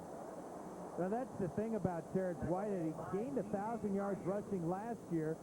This year, just about 600, but so many times he makes the first guy miss. This time, he makes 2 miss, including Zach Latimer. You wonder about Latimer's shoulder, though, because he had Whitehead in the hole that time, but couldn't wrap him up. So the Ducks get another first down at the 30. And they're double to get 3 wideouts to this side, 1 at the top of the picture. Dixon again flips that ball to the outside. And they're going to pick up about 3 with Whitehead carrying. 2nd down and 7. Let's join Reese Davis. All right, Keith, SportsCenter 30 at 30 update. Tony Dungy is back with the Colts, returning to the team 1 week after his son's death. He will coach against the Cardinals in the regular season finale this weekend. And Florida State's A.J. Nicholson sent home by Bobby Bowden. Police in Hollywood, Florida are investigating an allegation of a sexual assault against a 19-year-old woman at the Seminole Team Hotel. SportsCenter after the game. All right, sir. Thank you. Second down, 7. Inside it goes to Whitehead on that little shovel pass. But the Sooners played it well, and Reggie Smith coming up in a hurry with help from Latimer again. Latimer's all over the place tonight. You know, that looks like a very dangerous play, but in reality, it's a pass play. So if the receiver, or the running back in this case, doesn't catch the ball, it's just an incompletion. So it shows you the versatility of this offense. It's a lot like what the Utah Utes ran last year with Urban Meyer. Third down, long 3.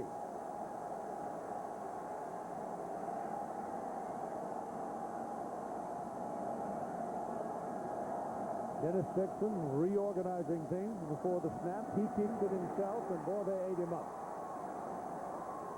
Right about the line of scrimmage. It's Latimer one more time with Dvorak getting a piece of the action. That's about as well as you can play the option play with Dvorak.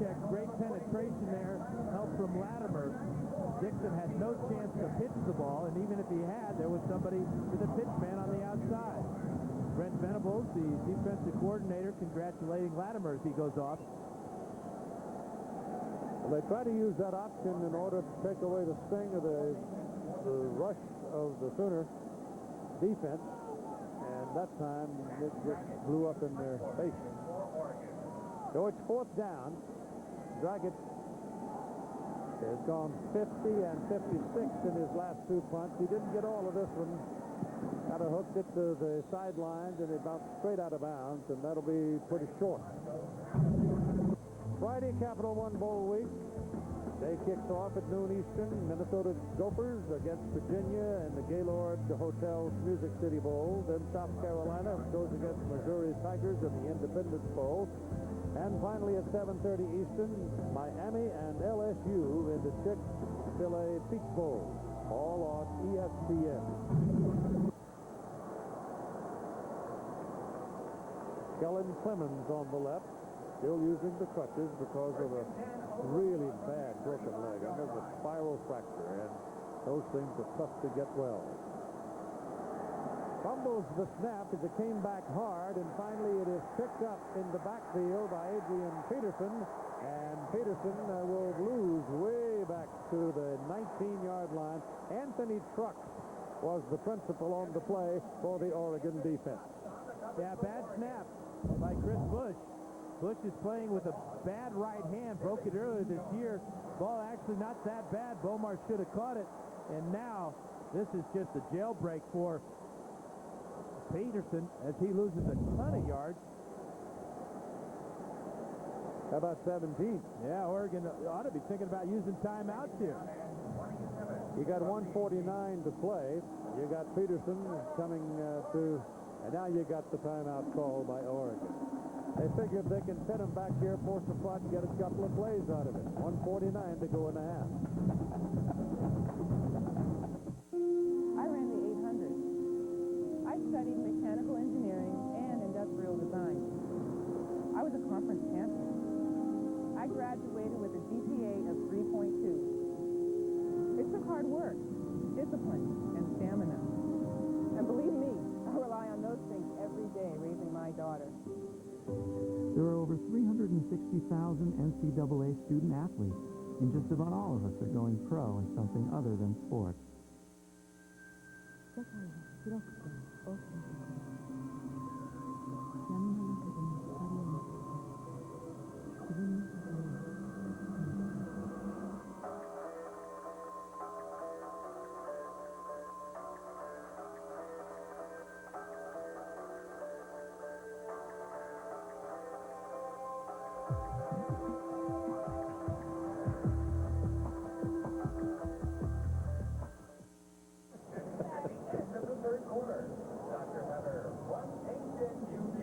The ball is resting at the 19-yard line. It's going to be 2nd down and 27 for the Oklahoma Sooners after that snap that got loose, and Adrian Peterson picked it up, and good thing he did, because the Ducks were ball hunting, and there were a whole bunch of them after it. They got Adrian all right. And here we go.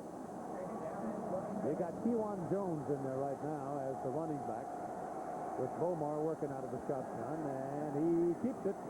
Faked it to Jones, kept it, got away from one tackler, took a hit from another, gets it up to the 25-yard line. J.D. Nelson hit him pretty hard, because you could hear it up here. Yeah, I'm sure that Oklahoma fans don't like this comparison, but when I watch Brett Bomar run like that, I see another number 7, Scott Frost, the great Nebraska quarterback, who had the same mentality and mindset, fearlessness, competitiveness, and toughness. Oregon has called another timeout. That'll give us a chance to visit Reese one more time. All right, Keith, coming up on the Nexium halftime report, Lou Holtz and Mark May alongside, as always, Tony Dungy returning to the Colts. We'll hear from the Colts head coach coming up at halftime. Also look ahead to the Rose Bowl, USC and Texas, talk about dealing with distractions. And the Peach Bowl, Miami and LSU, Lou. And LSU may not have as much difficulty in the Peach Bowl at the quarterback position as people think. And I'll tell you about USC. Are they facing distractions for the Rose Bowl with all the accolades, the Hollywood stars, all the attention they're getting? I'll let you know it at about halftime. And both went to Disneyland. They too, and started riding all of the roller coasters and stuff. So it ought to be a smooth ride in Pasadena for the national championship, though. We'll see you at halftime, Keith. All right, sir. You're going to get the day off to watch the Tide play?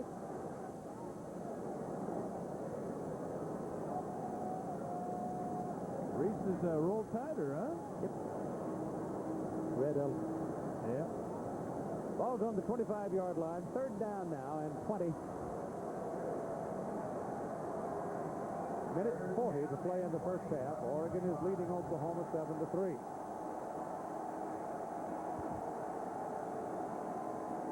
Out of an empty backfield, Bomar throws, pass complete to Kelly. Kelly is tracked down short of the first down, and it looked like if he could turn it inside, he'd have it.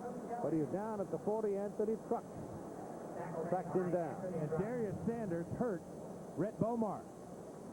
Sanders rushing one of 3 Oregon defensive linemen coming against the quarterback, and not a good sign as Bomar limps off the field. 95 is Sanders. Stepped on his twisted foot. his knee before. His knee, yeah. He grabbed right for his left knee. Back up is Paul Thompson, who started at wide receiver tonight for the Sooners and was the starting quarterback for the Sooners at the beginning of the season. Cody Freeby is in to do the punting. Oklahoma. And Oklahoma has called the timeout with 50 seconds to play in the first half. Freeby in his 2 kicks tonight has gone 32-52, and the Sooners spend the timeout here. But Bomar, in the meantime, was on the sideline trying to walk off a twist of his left knee. He never did go down, but somehow he did twist it. And I'm not sure, did Sanders really hit him? I don't think he ever touched him, or he might have stepped on his foot, or somebody might have stepped on his foot. Yeah, it's just one of those freak injuries. Well, I remember a couple of place kickers who had ACL operations as a result of joy on the sideline. Jumping up and down. That's really tough to tell on that one. It just looked like when he shifted his weight from his back foot, right foot, up to his left foot, he just tweaked his knee.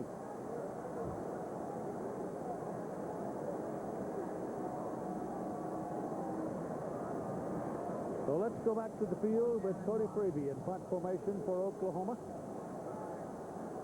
It's 4th down and 5, 50 seconds to go. You don't reckon they'd snap it short, do you? I don't think so. Not with the middle of that Oregon defensive front.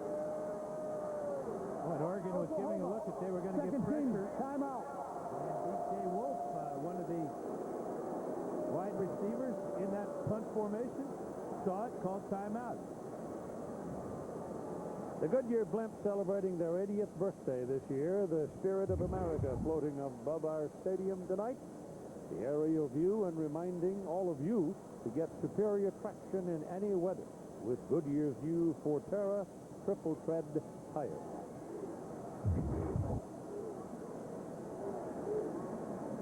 If the predictions of the surf along the coast down in this region, predictions going up to 9 feet, in some places maybe 11, there'll be some wet roads.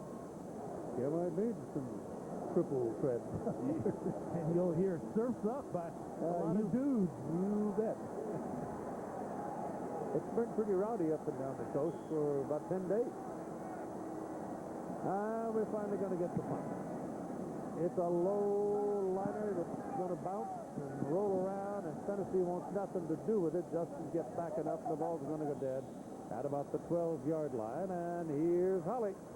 Okay, guys, they just have examined the left knee of Brett Bomar.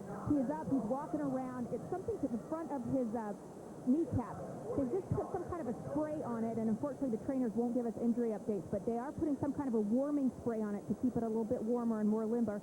He's up, walking around, and looks like he will be back out there. Well, he's going to the clubhouse in just a few seconds, so it'll give him a chance to get to it early. Never know about knees. Ask me. Yeah, well, you've got fake ones. And I'm right behind you someday, I'm sure. They work. This is Dennis Dixon taking a lick. Ball came out. And Finley looks like he's the man that dove on it. Great hands by Finley. This was a poor decision by Dixon. Oklahoma's just playing the option play perfectly tonight. Caused a little bit of hesitation on that pitch. You can see the hesitation right there as Rufus Alexander comes up. And they're saying that that was a forward pass. So it's an incomplete pass. Makes sense. Set to 32 seconds. 32 seconds. So as soon as the ball hit the ground, the clock should have stopped at 32 seconds. See how close this is to being a lateral or a backwards pass. It's right down the line. Yep, that's a forward pass. Good call by the officials getting together and straightening it out. Big tenor. They're good.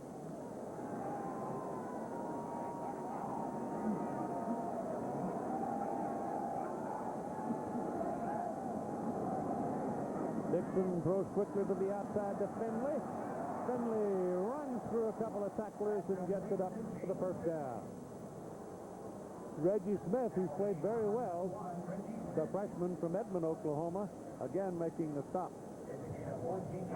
You can see just how dangerous some of these Oregon receivers are with the ball in their hand and room to run. Finley with good speed there picked up the first down. Put it up on the 27-yard line. They'll run it again with Whitehead. Get up to the 30. That's a pickup of 4, and that should do it. Clock running right along now, less than 10 seconds. They're hustle up to the line of scrimmage, thinking they might get one more play, but I don't think so. They're going to the clubhouse. At halftime, it is 7-3, Oregon leading Oklahoma. And you can see that the teams trailing at halftime have won 7 of the last 8 games. I'm not sure what that means, but we'll see what happens. Here's Holly. Well, Coach, they were just saying 7 of the last 8 years, the team trailing at halftime has gone on to win it. But what do you have to do on offense to make that come true again? Well, we've been close. You know, we've got to convert on some of these third downs. We've got to get the running game going a little bit more than we have, though. We've intentionally, had a lot of boot and play action trying to get them moving, and it's been good for us. We need to come up with a few more big plays off of that and get some running game going. Adrian Peterson out the last series. Everything okay with him? Yes. What do you have to do to get him going? Well, give him more carries, and and the line's got to get some bigger seams in there to help him a little bit. All right, thanks, Coach. All right, Holly. So the coach heads for the clubhouse.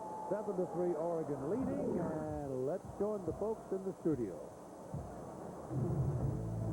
All right, Keith, glad to have you along on the Nexium halftime report. Lou Holtz, Mark May alongside. Mayday, you heard Bob Stoops refer to it. Adrian Peterson, who was shaken up on that 17-yard loss, appears to be okay. They expect him to be able to go. To get him going, they need to give him the pill. Yeah, they have to give him the ball more and more. And the problem with Adrian Peterson, he needs a lot of touches. He's got 9 carries for 3 yards, but he did lose 17 yards. It wasn't his fault. But if you're looking at Adrian Peterson, he's the player that needs to carry the rock a lot so he can wear defenses down. He just hadn't had the opportunity in the first half. And right here, he's running hard with the football. Look at him, he gets the first down there for the Oklahoma offense. But the key is the quarterback, Rhett Bomar. He can run with the ball, but he's also 10 for 18 in the first half. And right here, he gets nicked up, twisting his knee a little bit. The question is, can he come back in the second half? If he can't come back in the second half, it'll be Paul Thompson. Now remember, he started the season off as the quarterback, was replaced by Rhett Bomar in the first game, and Rhett Bomar's been the starter since the first game. So it's going to be interesting to see because Paul Thompson started at wide receiver. Yeah, those two guys stepping in for Kellen Clemens, who's been injured a little bit, have performed quite well for Oregon, particularly Dennis Dixon, Lou. I think they've really done a nice job preparing Dennis Dixon for this football game, and they're doing a great job of calling because they aren't putting him in a position he can't handle. You see right here, he runs the ball very, very well. They play it very, very conservatively. He sprints out. He makes a nice throw. Excellent touch in there. And the greatest thing was when they were backed up, they had the ball on their own 1-yard line. What do? They drop back and let him throw the outcut right here. Then they come back and let him run the option when they're backed up. He's done a nice job. He's not getting them beat. That's the thing that he needs to do. And if he will continue to do that, and Oregon continues to play the great defense, I think the game plan will work excellently. Yeah, we're used to seeing shootouts in the Pacific Life Holiday Bowl. Right now, a bit of a defensive struggle. Oregon with that 7-3 lead over Oklahoma. And some other news, Tony Dungy is back with the Indianapolis Colts just 1 week after his son was found dead of an apparent suicide. Colts brass had told Dungy to stay away from the club, be with his family just as long as he wanted to, but Dungy returned to the club, surprised some of the Colts today, was greeted warmly with a lot of hugs, a lot of emotion. In fact, Tony Dungy will be coaching the Colts in the regular season finale against the Cardinals this weekend. You go through steps, you go back, and there's never an A, B, C, D. It might be A to D, back to B. You know, there's still, I know, very, very good memories for me. Players, our organization has just been fantastic, and it was so nice to be back with them and back out here. Tony Dungy returns for the weekend. Some other news and notes. Carson Palmer has a contract extension that'll keep him in Cincinnati for a while. A.J. Nicholson sent home by Florida State coach Bobby Bowden before the Seminoles play Penn State in the FedEx Orange Bowl. Criminal investigation involving a sexual assault allegation, and Nicholson is the subject of that. And Miguel Tejada, Manny Ramirez deal is being rumored. If the Orioles can finally move their disgruntled shortstop, same deal for the Red Sox with their slugger. Still to come here on the Nexium Halftime Report.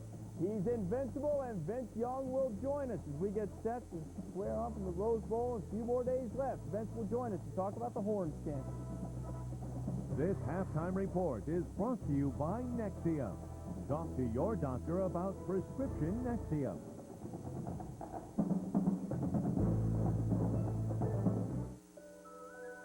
What does the future hold?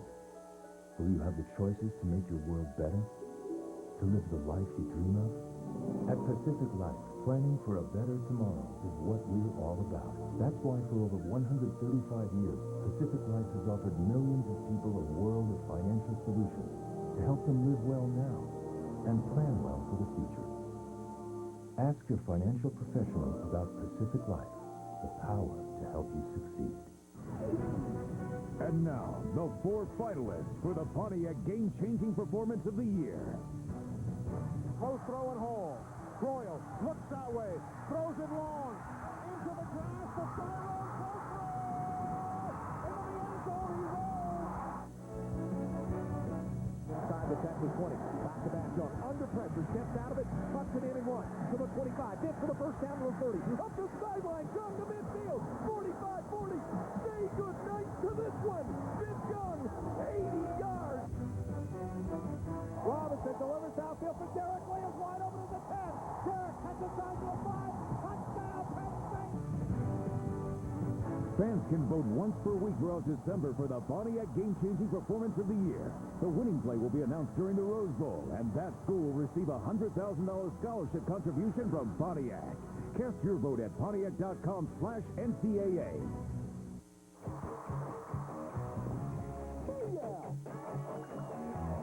A different kind of New Year's Eve countdown, 11 p.m. on ESPN2. Halftime in the Pacific Life Holiday Bowl in San Diego and Oregon. Number 6 in the country, defensive struggle, up 7-3 on the Sooners. Of course, coming up on January 4th on ABC, the shot for the national championship.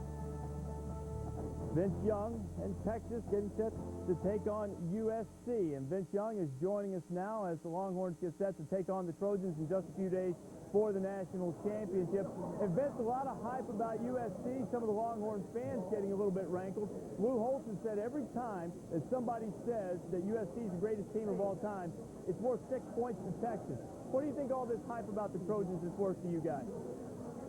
I mean, it's good for us being underdogs. That means that we got to go out there and show the world that we are a great team as well. I mean, didn't nobody just give us 12-0. We did work hard for it, so I guess we got to go out into the world like we did last year and try to earn our respect. So that's what we're going to plan on doing right now.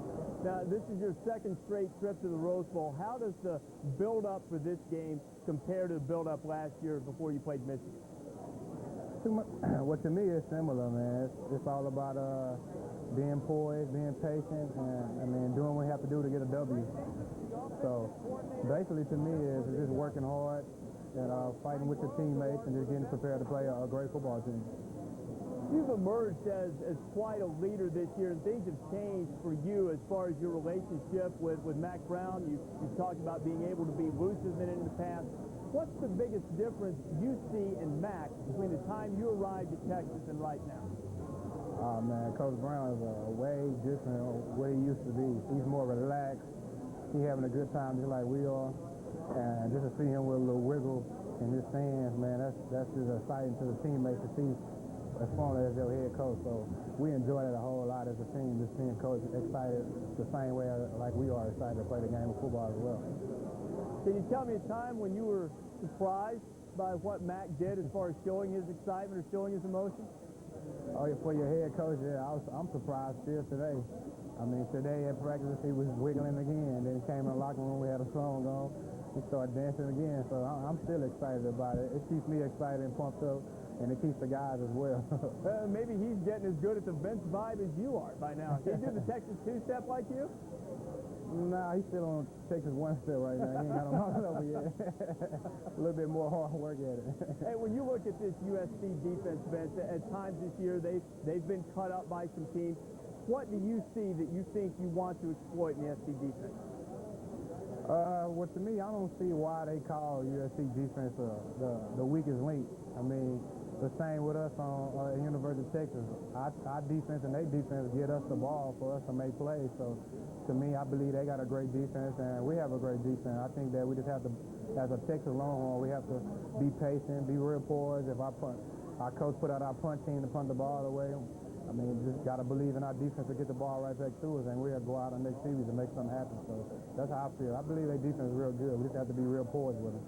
There's going to be a lot of intensity, a lot of build-up for this game going in.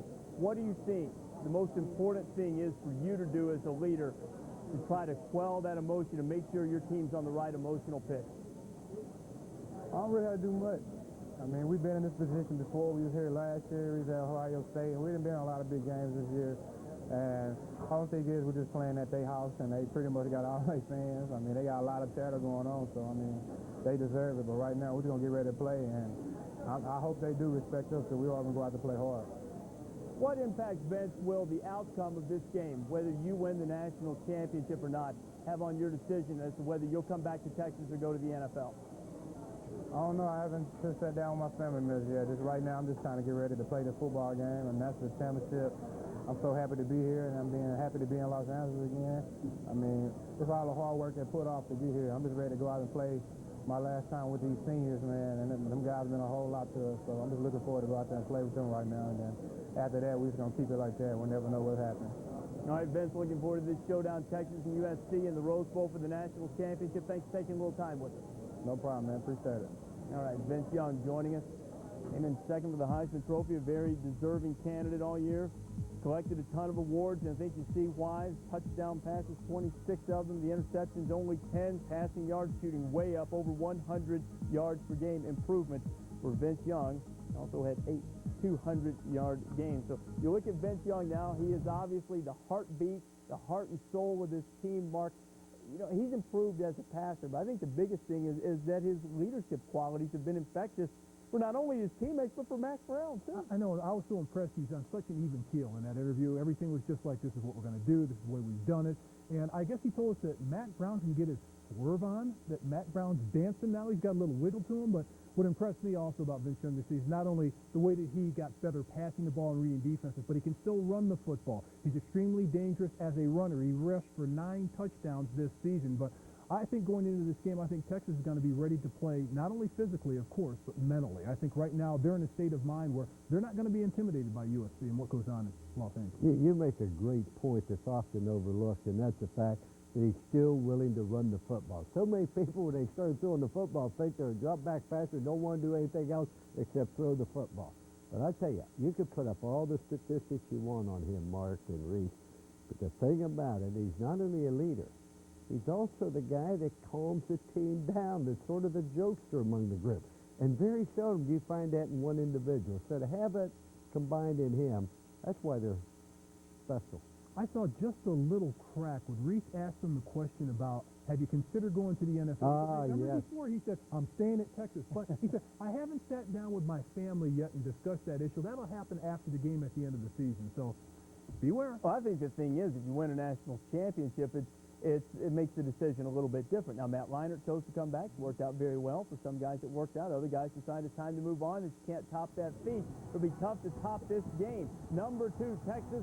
Number 1, USC on ABC in high definition. January 4th, 8 o'clock Eastern Time. Also have a chance to hear the game on ESPN Radio if you have to run out to the store or something. You really get your errands done first and listen to radio and watch TV at the same time. Emerald Bowl, Georgia Tech and Utah earlier today. Brett Ratliff leading Utah's attack against the previously stout Georgia Tech defense. Ratliff to Travis Latondras.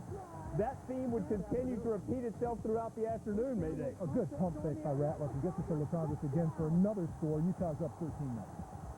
But wait, there's more. At 13-0, Ratliff, Latondras. Might be a good idea to cover him, Lou. I think they need to find out he is eligible. I mean, he's had 4 touchdowns today. How many did you say, Lou? He had 4. This is his 4th one. He only had 4 all year, so somebody knew to cover him.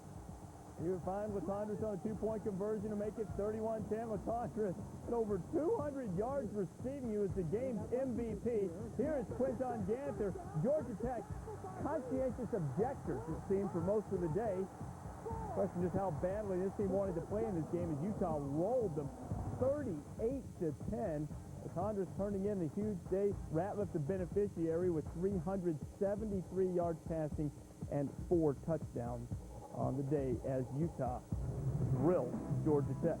Here's the only touchdown to Pacific Life Holiday Bowl. You don't say that very often. Typically a high-scoring affair. Might be into some of that in the second half.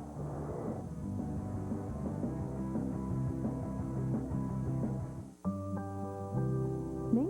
I'm a problem solver. There's a problem, I solve it. One problem I thought I'd solve? My acid reflux disease. I thought it was just bad heartburn. But when I went back to my doctor, he told me over time stomach acid had damaged the lining of my esophagus. He prescribed Nexium. Said I needed more than heartburn relief. My esophagus needed repair. Nexium healed the erosion from my esophagus. And one prescription Nexium pill a day keeps me healed and relieves my heartburn. So I don't just feel better, I am better. My doctor did say other serious stomach conditions may still exist, and headache, diarrhea, and abdominal pain could be side effects of Nexium. Talk to your doctor about Nexium and find out if a free trial is right for you. Even the best problem solvers need a little help sometimes. Nexium, the healing purple pill. If you can't afford your medications, AstraZeneca may be able to help. One thing you can always predict about the weather, it's unpredictable. That's why Goodyear engineers created Triple Tread Technology. It's got an ice zone for gripping power in icy conditions, aqua chutes to move water away from the tire, and a dry zone for confident maneuvering. Get superior traction in any weather conditions. Goodyear's new Triple Tread Technology, now available on Forterra for SUVs and Assurance for cars. So you're always prepared on the wings of Goodyear. It's in one play, 2 seconds left. Here's the end of the game as Henne throws goes. They'll try to set the hook and ladder. It's in the hands of Preston, who will throw it back to Mike Hart, who looks for Avant, who's got it at midfield, who throws it all the way across the field to Manningham. Play still alive as Manningham sets up Avant to try to flip it back to, looking for a Music City miracle. They're back beyond the original line of scrimmage as it comes across. One of the offensive linemen catches it. It's still a fumble. The game is not over yet. The game is not over yet. Nebraska players are on the field. The play hasn't been whistled dead yet. Hang on a second here. This play is still alive as Ecker goes down the field for Michigan, and he's finally brought down at the 15-yard line. The game is over. Nebraska wins. There should be a bizarre ending to that game. No flags thrown despite having players from both teams out on the field. So we'll put all of the officiating questions behind now. Nebraska got the win over Michigan in the MasterCard Alamo Bowl. What does this do for the perception of the Cornhuskers program now, Lou? I can tell you what it did for me. I was very impressed with the intensity they played and how well organized they were. I thought they played awful well. Now, the ending of the game cast a little bit of aspersion on it. Well, let's congratulate the University of Nebraska. They won their last 3 football games. The future looks very, very bright for them. I like what Nebraska did last night. I was impressed by the resiliency that they had, and they didn't give up at the end of the game. And they went into a big game against Michigan where they were the underdog in that game. But if you look at the big picture of the Big 12, the North and the South, obviously there's still a notch below Oklahoma in my mind and a few notches below Texas. But beware of Colorado next year, because I think Colorado with the Hawk Club will be much improved. Yeah, maybe so. Nebraska didn't have to beware of them in the regular season this year, though. 30-3 thumping. This gives a nice platform, though, for Bill Callahan maybe to solidify himself a little bit more. There were some people questioning as to whether that was a wise move to replace. Well, I'm just saying, you weren't the only one. And some people questioned whether they How about you? I didn't do it. I'm just a host. Lou questioned it. I didn't question it. I questioned you.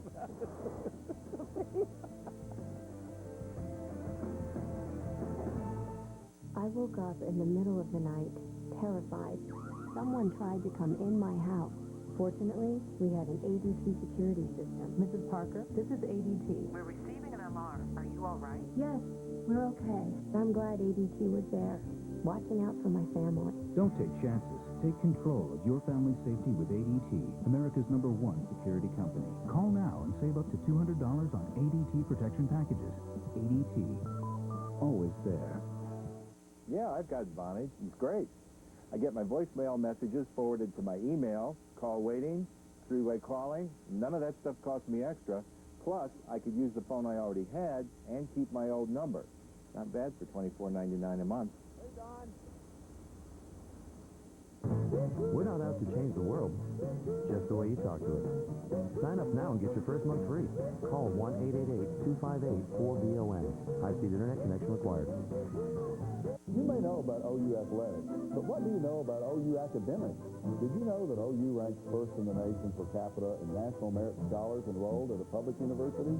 Did you know that OU has nearly quadrupled the number of endowed professorships in less than a decade, and that OU ranks in the top 10 in the freshman year experience? OU also has one of the top university art museums in the country, which houses the single most important gift of art ever given to a public university. The University of Oklahoma. Snow, rain, sleet, sounds like Suzuki weather. So get to Suzuki's year-end send-off and get year-end pricing on the all-new Grand Vitara. Aereo, the lowest priced all-wheel drive in America, and the family-friendly XL7. 8 models in all backed by America's #1 warranty. But hurry, after January 3rd, the deal's off. Ready, set, go. Lease the all-new Suzuki Grand Vitara for just $199 a month for 30 months. Hurry in. Time is running out to join the Lincoln Mercury family with Keep It Simple pricing. Get the best values of the holiday season on our Consumer's Digest Best Buy winners. The compact Mercury Mariner, the Mariner Hybrid with 33 miles per gallon city. Wow. The Montego with 29 miles per gallon highway. The redesigned Mountaineer with better V8 mileage. Now purchase a new Mercury Mariner for just $19,605 and get an additional $1,000 Ford credit cash, plus a free video iPod. Hurry to your Lincoln Mercury dealer. It's simply our coolest offer ever. What day are you on? This is what all of the conferences covet. The Bowl Challenge Cup, presented by Cooper Tires. It goes to the conference with the best winning percentage in the bowl games. That's among the conferences with at least 3 teams in bowl games. Pac-10, 2-0, trying to go 3-0. Oregon with the lead over Oklahoma at the moment.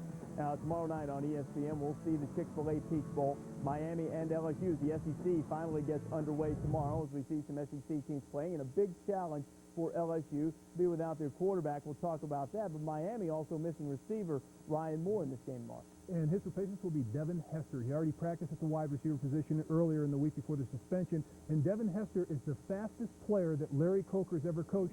That's what Larry Coker has said. But watch Devin Hester, what he can do with the football, particularly in the return game. He's one of the most dangerous return men in the nation. Look at the moves he has, the spin moves and the vision, and watch the quickness to change direction. Just imagine him in the open field catching the ball for the Miami Hurricanes. That's what the LSU defense has to face. His quickness, his speed, his ability to catch the ball, but also once he changes direction and he puts the motor down, he's going all the way, Coach. And for LSU, their offense has a few changes out there. Well, it's going to present a lot of problems. Anytime you lose a quarterback, you know, like Jamarcus Russell, who has led your football team through 12 football games, and all of a sudden you got to go with a backup quarterback, that could present some problems. But I really feel very comfortable with LSU and Matt Flynn.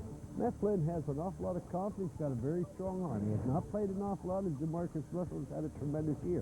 But here you're going to see him. Notice how he sets his feet, carries the ball up high, and lays the ball up in there. It's going to have great help from the receivers. The offensive line is going to have to give him good protection. But make no mistake about it, I never had a quarterback that didn't think he was better than the one that was playing in front of him. Now he'll get a chance to see whether that's true or not. You know, last year when LSU had Marcus Randall and they had Jamarcus Russell, Matt Flynn, all competing and battling, Mark, you went down to practice Nick Saban's last year, and you came out of it saying, you know, I'm not so sure the Flynn kid's not the best quarterback they have. To me, at that time, he had the best pocket presence. When he was in the huddle, everyone looked at him. All the offensive linemen and receivers, when he talked in the huddle and called the play, they were looking right into his eyes. When he marched up to the line of scrimmage, gave out the signals and the commands, everyone took attention. When he dropped back in the pocket, he made the correct decisions and reads with the football. That's what really impressed me about Matt Flynn. All right, tomorrow night we'll see Matt Flynn. We'll also see the Miami Hurricanes, LSU Miami in the Chick-fil-A Peach Bowl, 7:30 Eastern tomorrow night. We've got a second half to go from San Diego, Oregon on top of Oklahoma, 7-3. Keith Jackson back with the call on with Dan Fouts right after this. This halftime report is brought to you by Nexium. Talk to your doctor about prescription Nexium.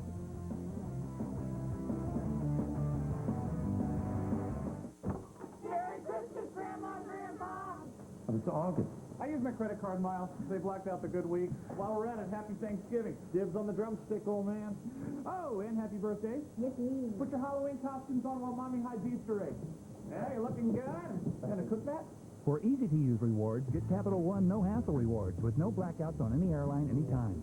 Dad, I'm hot. Yeah, we're all hot. Genius needs a Capital One card. What's in your wallet? Before you go here,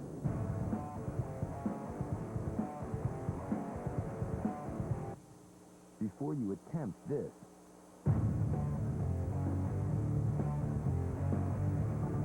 and before you even think about going there, you need to go here. Cooper Discoverer Tires, built to take you just about anywhere. Cooper Tires, don't give up a thing. Go to coopertire.com for more information and a dealer near you. Campbell's Chunky presents tips from Mama McNabb. Don't eat junky, eat chunky. New chunky fajita steak with rice and beans is loaded with big chunks of steak. Fajita can't be beater. Campbell's Chunky, it fills you up right. 1855. Fred Miller brews his best beer yet. It has everything except the name. Then it hits you. Fred Miller's beer. Good call, Fred. Pick up some 1855 lager, our tribute to Fred's first beer.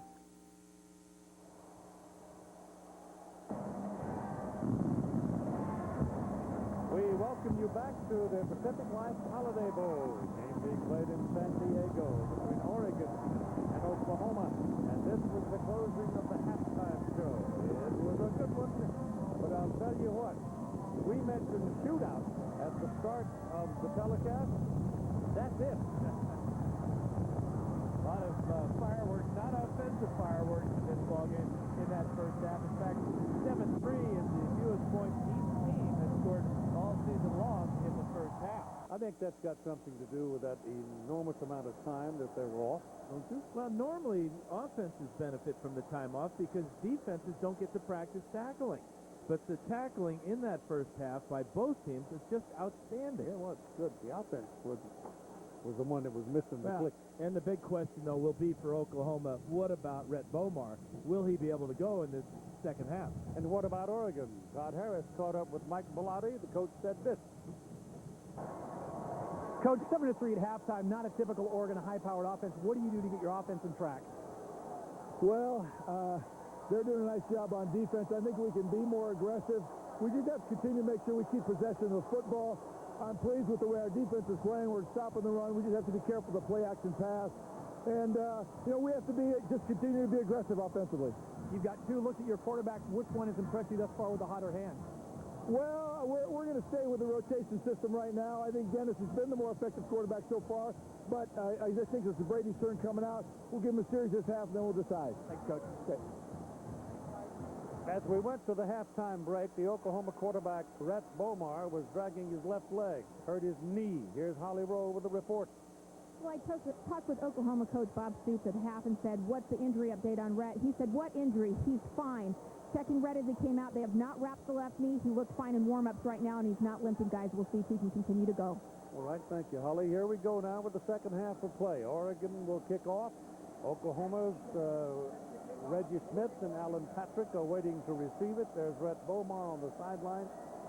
And here we go.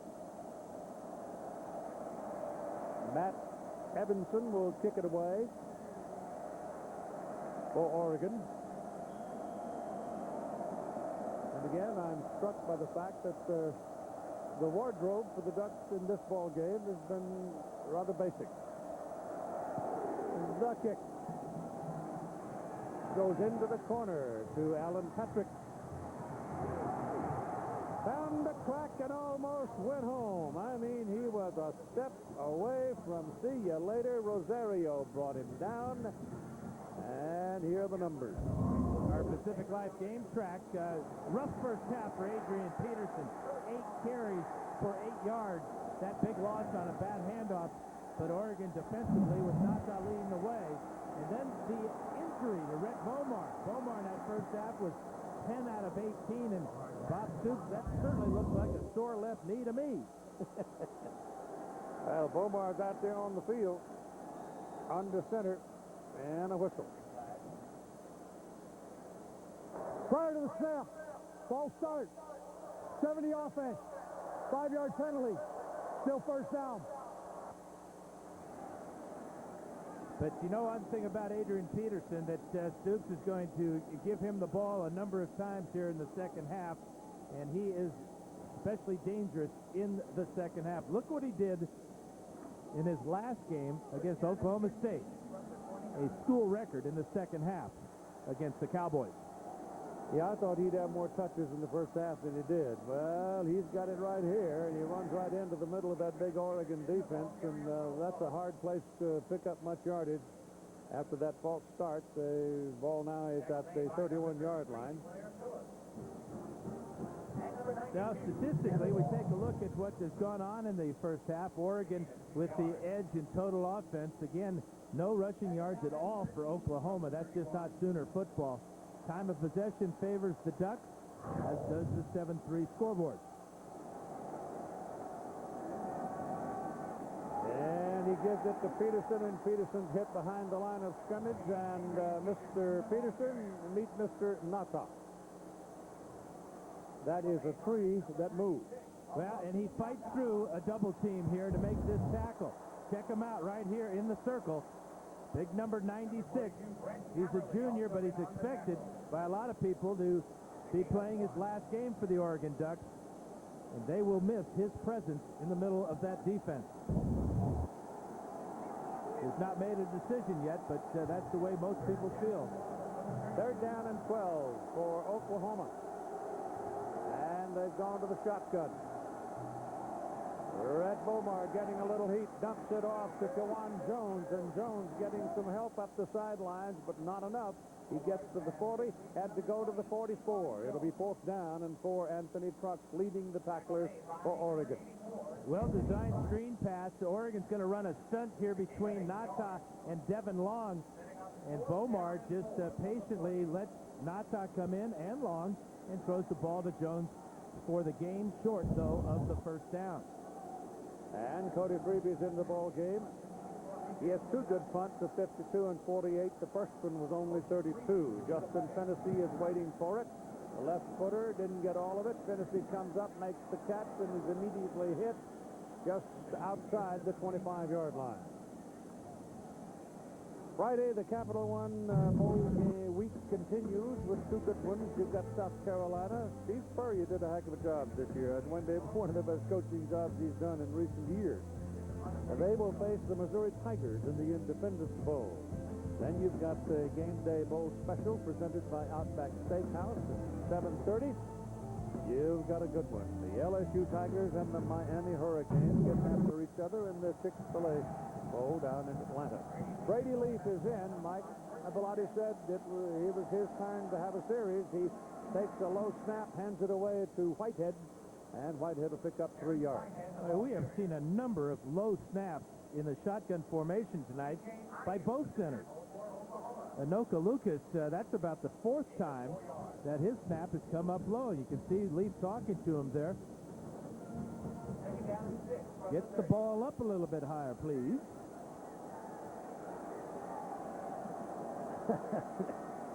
I was going to say now, there's a big but. Ball is thrown over the middle, and it's incomplete. You were going to say, and you did. Yeah, you're always talking in the game of football in the vernacular. You find the big butt to follow, you know, the running back. I mean, that offensive line for Oregon's got some big ones. But they all would probably be back next year. Well, you've got Lucas as a center. He's a junior. Masoon is a junior. Schwartz, a sophomore. Sherky's a redshirt freshman, as is Max Unger. So this whole line comes back for the Ducks. And it's 3rd down and 6 now. Oklahoma looking to go after them, and they do, but there are penalty flags all over the field. And it may have the posturing of the Sooners, I think, caused one of the Ducks to move. 55, false start. Yep. 5-yard penalty. Still 3rd down. See, you're ragging on the center, and he's trying to, all of a sudden he's sitting there looking at somebody like Dvorak, and he moves, and there you go, you lose 5. That is the first penalty in the ball game for Oregon. Yeah, not a good time for it to come on 3rd down, but Lucas did flinch there, and it was because Dvorak was right on his nose. Leaf, better hurry.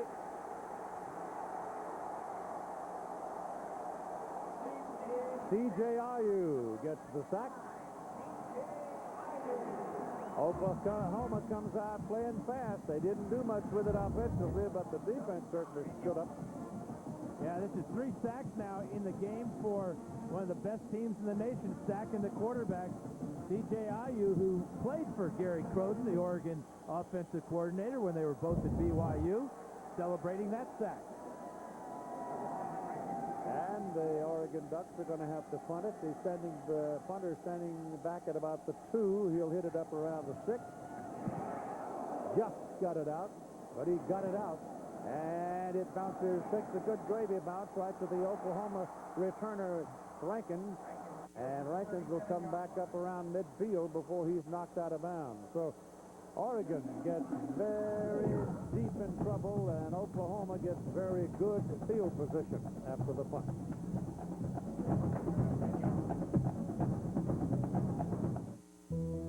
Each person has a unique way of seeing the world. That's why, for over 135 years, Pacific Life has offered the power of choice. Pacific Life provides a full palette of financial and estate planning solutions to help you achieve your vision of your future. Ask your financial professional about Pacific Life. The power to help you succeed.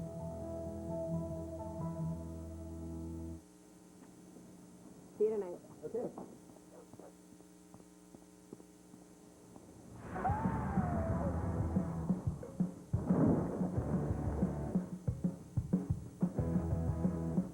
Introducing the all-new Suzuki Grand Vitara. You want more out of life? Suzuki's giving you the green light. Go. Lease the all-new Suzuki Grand Vitara for just $199 a month for 30 months. Hurry in. So I was at this department store one day buying moisturizer, and the woman behind the counter said, "Oh, you should try this lip cream. It's great for those lines around the lips." And, I mean, I know she meant it in a good way, but it hurt. I'm like, that's got to be from smoking. I quit. I get a lot more compliments now. I think my skin looks a lot better. It feels a lot better. Yeah, I have a little attitude, but I've earned it. I've put in the hours. I practice every day. I've learned from the best, and I have no doubt that I can play at the highest level. Right now, I'm guessing I'll end up in either Chicago or New Orleans. Most good jazz musicians do. There are over 360,000 NCAA student athletes, and just about all of us are going pro in something other than sports.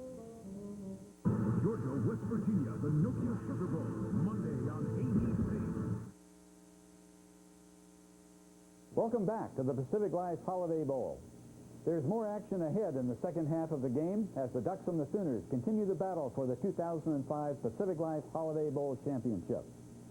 The trophy for the winning team is a beautiful bronze sculpture of humpback whales. At Pacific Life, these whales represent strength and endurance, key qualities that lead to success on any field. May the coming year be healthy and prosperous for you, and I hope you enjoy the remaining half of the Pacific Life Holiday Bowl. The Oklahoma Sooners have their best starting point of possession in the game. They're on their 47-yard line with a ball, and the Oregon Ducks will welcome back Coena, big guy who plays alongside Nata in the middle of that Oregon's defensive front.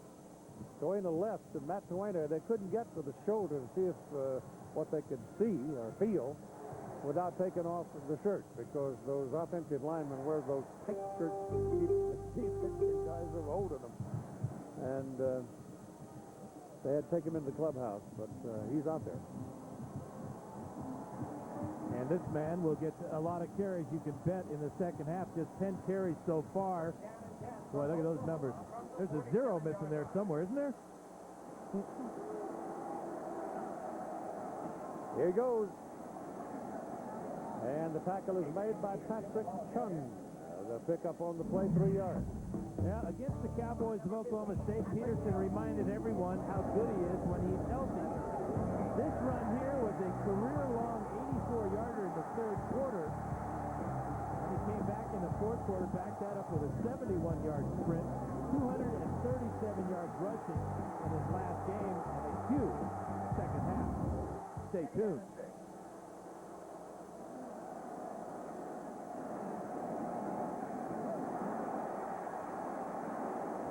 Penalty flag is in the wake of this run. Ball comes out, fight for it. Picked up by the Sooners, goes into the end zone, but there's a penalty flag back up here at the 50-yard line. Chris Messner was the man that picked up the ball and ran into the end zone with it. But there's a flag awaiting up yonder. And poor Chris Messner's dream of scoring a touchdown has just ended.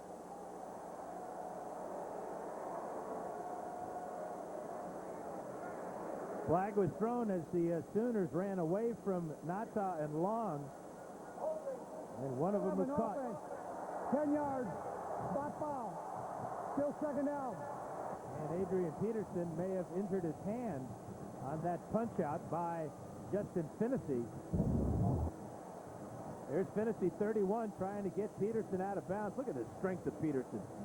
But Finnessy doesn't quit. He chops the ball out of his hand. And that might have hurt the left hand of Adrian Peterson. So they lose the touchdown. They lose the big run by Peterson. And we'll see about whether they lost Peterson or not. And the ball comes all the way back to the 40-yard line where it's second down and 17. So the Sooners are struggling right now. That's their fourth penalty of the night. And this is Kewan Jones carrying. I'll tell you, he's not a gimme either. He's 5'9", 190 pounds, but he's a senior, and he's played a lot. Yeah, very valuable. Very valuable to have him as a backup, especially with the fact that Jacob Gutierrez was hurt in that first half. Here's Holly. News about Peterson. Well, guys, after that play, he came to the sideline, was doubled over in pain, holding that left arm. Now, he's standing on the sideline telling his coach that he can go back in. But now he's just taking off his helmet, guys. We're not sure if he's going to be able to go or not. He's very much in pain right now. It is 3rd down and 8 for the Sooners after possessing the ball at their 47 and losing a touchdown. Beaumont throws, just flips the ball over to Iglesias. He picked it up, and he's really trucking it down the sideline, breaking 2 tackles to get down near the 15-yard line. Well, Chris Messner didn't get a touchdown on that long play, that fumble after Peterson, but watch him block Devin Long here on this play. He rides Long behind the quarterback. Fantastic throw on the run by Beaumont, and then this freshman Iglesias with his 5th catch of the night. The 3 freshman receivers have 10 catches among them. That one went for 34 for number 9. The ball is at the 16. Out of the shotgun, Beaumont looking to the corner. Touchdown. J.D. Reynolds.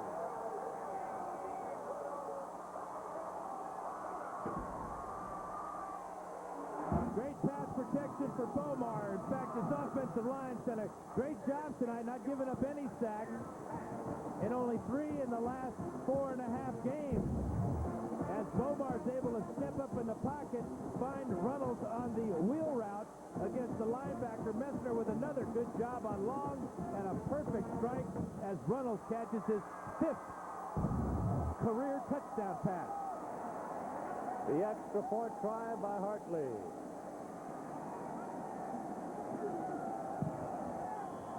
Good.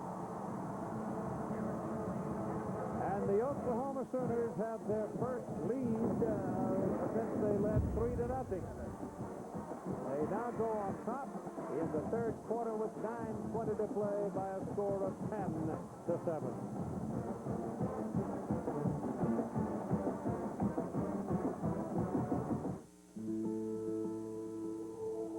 Witness a transformation. Sony SXRD technology delivers 2 million pixels of red, green, and blue. Twice the pixels of HD as we know it. But that's what makes the new Grand Vega SXRD the Sony, the world's greatest high-definition television. Make it yours at Sony.com/HDTV. Like no other. Sony. Breakfast Bistro Sandwich. Sonic's got it, others don't. Start your morning with Sonic's new Breakfast Bistro sandwiches. Eggs and cheese with bacon, sausage, or ham on Sonic's new toasted ciabatta bread. Buy a reloadable My Sonic card today and give the gift of great food. See you tonight. Okay.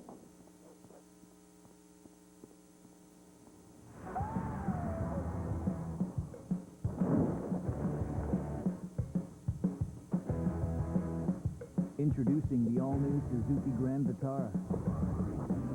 You want more out of life? Suzuki's giving you the green light. Go. Lease the all-new Suzuki Grand Vitara for just $199 a month for 30 months. Hurry in. Ted Burgess, Bud Light Daredevil. Today for Bud Light, I'll send my most difficult stunt so far. I will stay 2 full minutes past 5 on a Friday.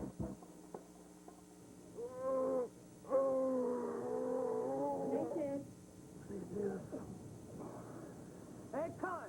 Oh! Refreshingly smooth Bud Light. Always worth it. Put that on my review. Oh, yeah. American Pie takes you to Van Camp with an all-new slice of the pie. She's really mad. There are 2 stiflers? Oh, my God! Instruments in such odd places. American Pie presents Van Camp Unrated. Only today on DVD. ESPN College Football. The Pacific Life Holiday Bowl is brought to you by Pacific Life. For insurance, annuities, and investments, choose Pacific Life. The power to help you succeed. And in part by Suzuki. Introducing the all-new Grand Vitara, the authentic SUV. Balboa Park. How many happy days have been had there? home to, obviously, the world-famous San Diego Zoo, one of the greatest in the world, and some of the city's finest museums are now located in Balboa Park. As J.D. Ronalds, he is so happy. He's headed for a career in broadcasting, he hopes.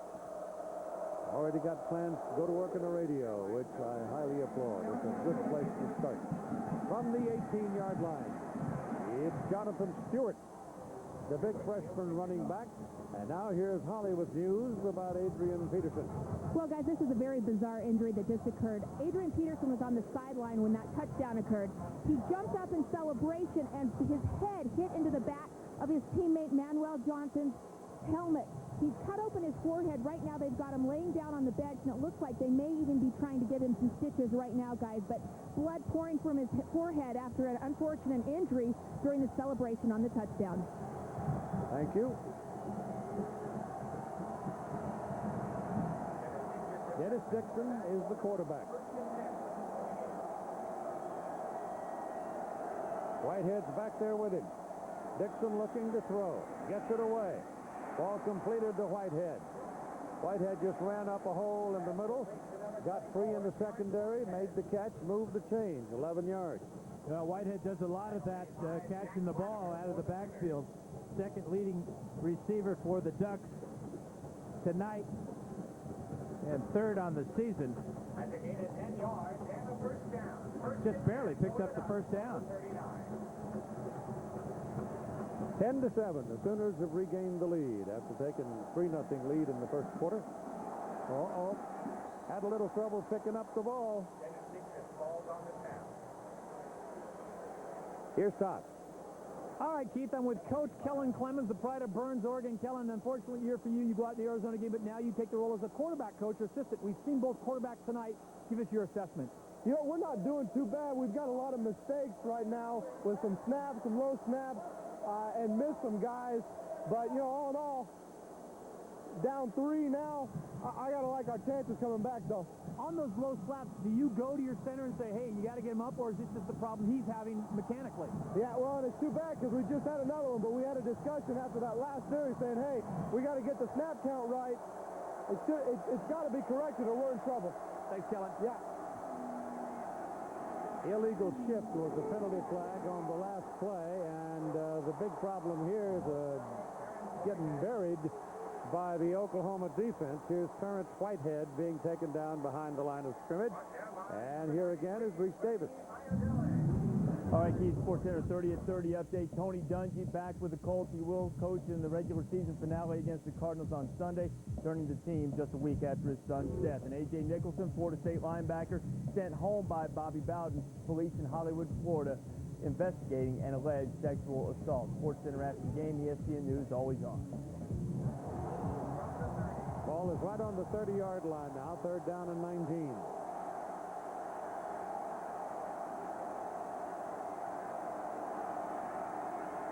Dixon gets it away, and it's not complete. Garen Strong had it, and he lost it as he went down. Well, the problem for Oregon is that they're getting beat up front by this pass pressure of Oklahoma. This is how Oklahoma started the game, knocking Dixon down, not giving him time to find his outlet receivers. And Thibodeau and Dvorak's got to get a lot of credit for causing a lot of those bad snaps from Anoka Lucas, because he's right on Lucas's nose.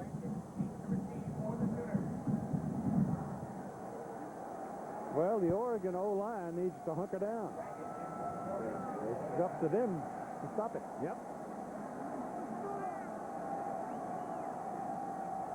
Sooners look like they want to come, but they don't.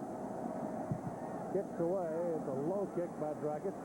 Bounding around and bounding down the field, and it turns out to be a pretty good kick. Goes out of bounds at about the 26-yard line with 7:34 to play in the third quarter, and Oklahoma leading 10-7. 44 yards. Tomorrow night at 7, a showcase between perennial powerhouses Miami and LSU in the Chick-fil-A Peach Bowl. Then at midnight, it's Bowl Central on College Game Day Final. On ESPN2 at 7:30, the playoffs and the #1 draft pick are at stake. EA Sports NFL matchup breaks down all the scenarios. Then at 8 more Holiday Hoops, Kentucky hosts Ohio. It's all on tomorrow night. For all the latest all the time, turn to ESPN News. To go the distance in life, it takes persistence, performance, and strength. The same qualities that have made Pacific Life one of the largest life insurance companies in the nation. With Pacific Life by your side, there's no limit to what you can accomplish. Pacific Life, the power to help you succeed. Proud sponsor. She's always there.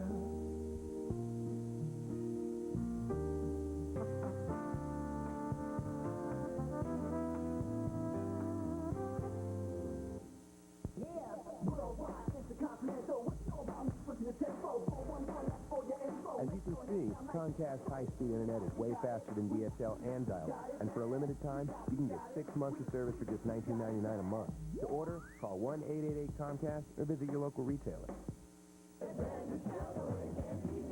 Because right now at Advantage Chevrolet, when you see red, you stand green. During the year-end Red Tag sales event going on now. The end of the year is the best time to save on all the great new Chevrolets in stock. With huge rebates, special Red Tag pricing, and available low financing, now is the time. How about an 05 Impala for just $15,896 or an 05 Trailblazer LS for only $17,978? Advantage Chevrolet is conveniently located on the corner of Joliet LaGrange Roads and the Countryside Auto Mall. Sale ends January 3rd. Yes, you can. This telecast is available on ESPN HD, sponsored by Philips Flat TVs with Ambilight. To get ESPN HD, call your cable operator or satellite provider. Oklahoma has the lead over Oregon 10-7, third quarter, 7:34 to go in the third period. We're at Qualcomm Stadium in San Diego, California for the Pacific Life Holiday Bowl. Oklahoma Sooners finished strong. Right now, they're trying to take it to the Oregon Ducks. Oregon's offense has done nothing here in the second half. The Oklahoma defense has been tormenting them.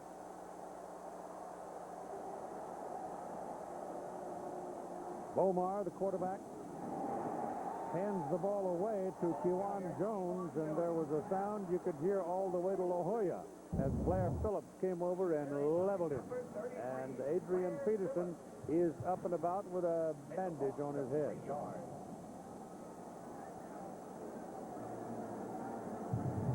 You know, the question is, this is during the break where we're seeing him there. He's right now in the huddle replacing Kewan Jones. But you got to wonder about a running back with a cut to his forehead. So many times he's got to lower his head to get extra yards. Be sore tomorrow. He's stopped at the line of scrimmage, now retreating deep, looking for some help. Here come the tacklers. He finds the crease, almost broke it, and left town with it. Patrick Chung finally tracked him down and made the tackle. Now Peterson is making it exciting for Sooner fans. Total ad-lib here on the draw play, goes into the hole and then goes backwards. 10.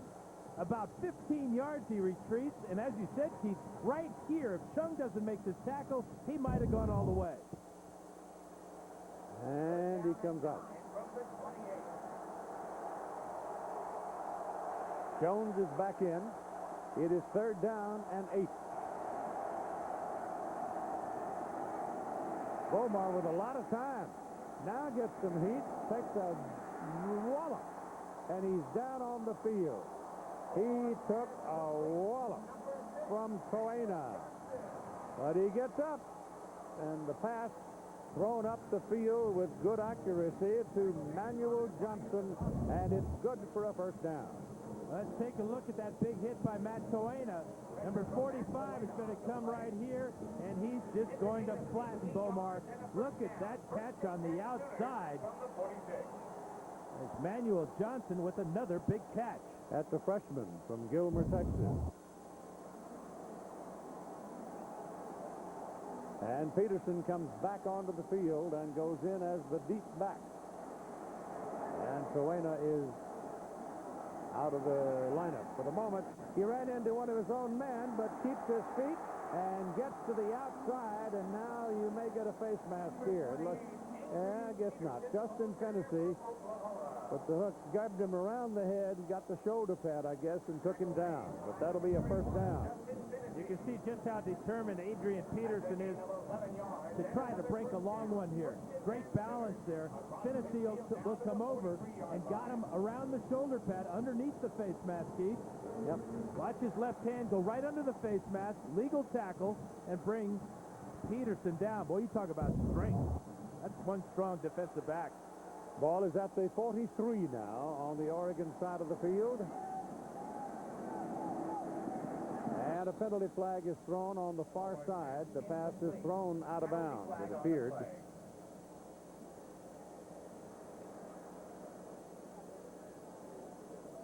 Penalties against Oklahoma. All right, here's a look at your Bowl Challenge Cup standings brought to you by Cooper Tires. The Pac-10 not completing their action as yet. As you see, the ACC with 8 teams. The Big 12 has 8 teams. So their record is 2-1, and the substance of this whole thing is at the end of it, whatever conference has the greatest number of wins will be called the champions of the Bowl Challenge Cup. Winning percentage, I'm told. Winning percentage. Well, there's always the BCS. They can figure that out. Second down and 10. Ball is handed into the belly of Peterson, and he's on a tear right now. He's ripping apart. Well, I guess the answer to the question about his forehead is willingness to take on tacklers with his forehead cut wide open just moments ago. Check out this play by number 28. Watch the hit go down. Chung right there. J.D. Nelson. Big first down for the Sooners. And the blood seeps through the bandage now. Well, the adrenaline is really, really flowing. And looks like he's hurting all over. Well, after what he's been doing, you can understand why. It's a first down. The ball is at the 23-yard line, and Alan Patrick is the running back. And it's the running game now that's paying off for Oklahoma. And what so often happens in any game where momentum starts to shift, it's the big guys up front that make it shift. We've seen the Sooners defense take control of the line of scrimmage. Right now, it's the Sooner offensive line controlling and pushing the Oregon Ducks backwards on every snap. The ball is laying on the 19-yard line where it is second down and 6. And Kewan Jones is back in at the running back spot. Peterson is still on the sidelines, and Jones gets it, cuts it, gets a daylight, goes inside the 10. First down and goal for Oklahoma at the 8-yard line of Oregon. Well, this is Sooner football. What they did in the first half was not. They majored in the pass in the first half, had very little yardage on the ground, but right now it's strictly on the ground. Kewan Jones and Adrian Peterson behind that big offensive line. Davin Joseph was the man that had that big block to get him down there.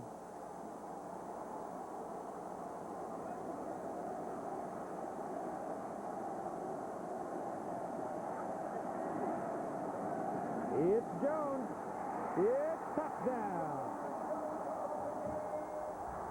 Chris Chester let him in.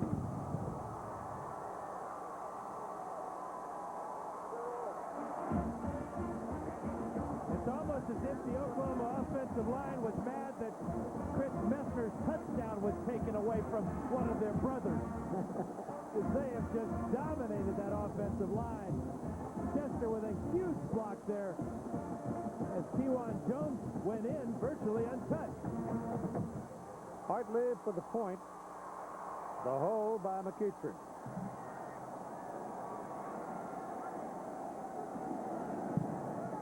Good. Led by Adrian Peterson's determination and willingness to lower his head to take on tacklers, the Sooner wagon is rolling right now. Kewan Jones from 8 yards out, and the Sooners extend their lead to 10.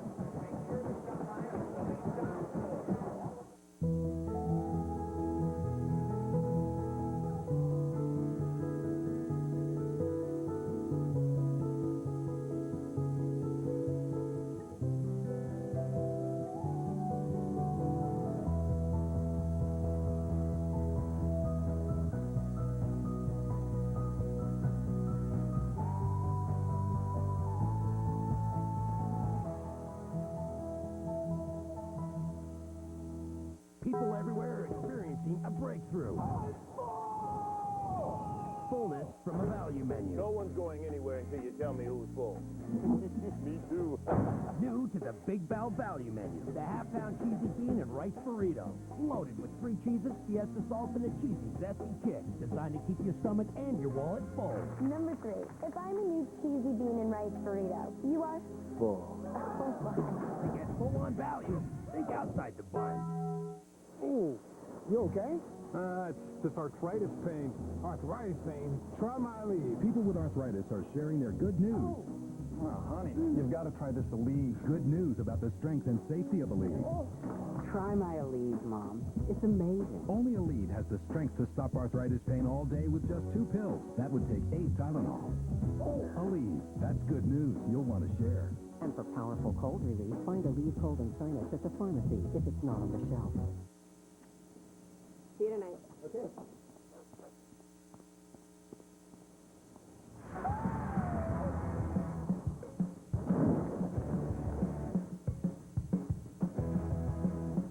Introducing the all-new Suzuki Grand Vitara.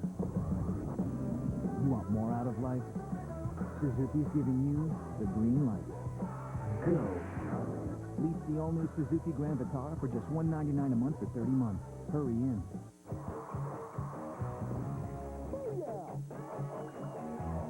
A different kind of New Year's Eve countdown, 11 p.m. on ESPN2.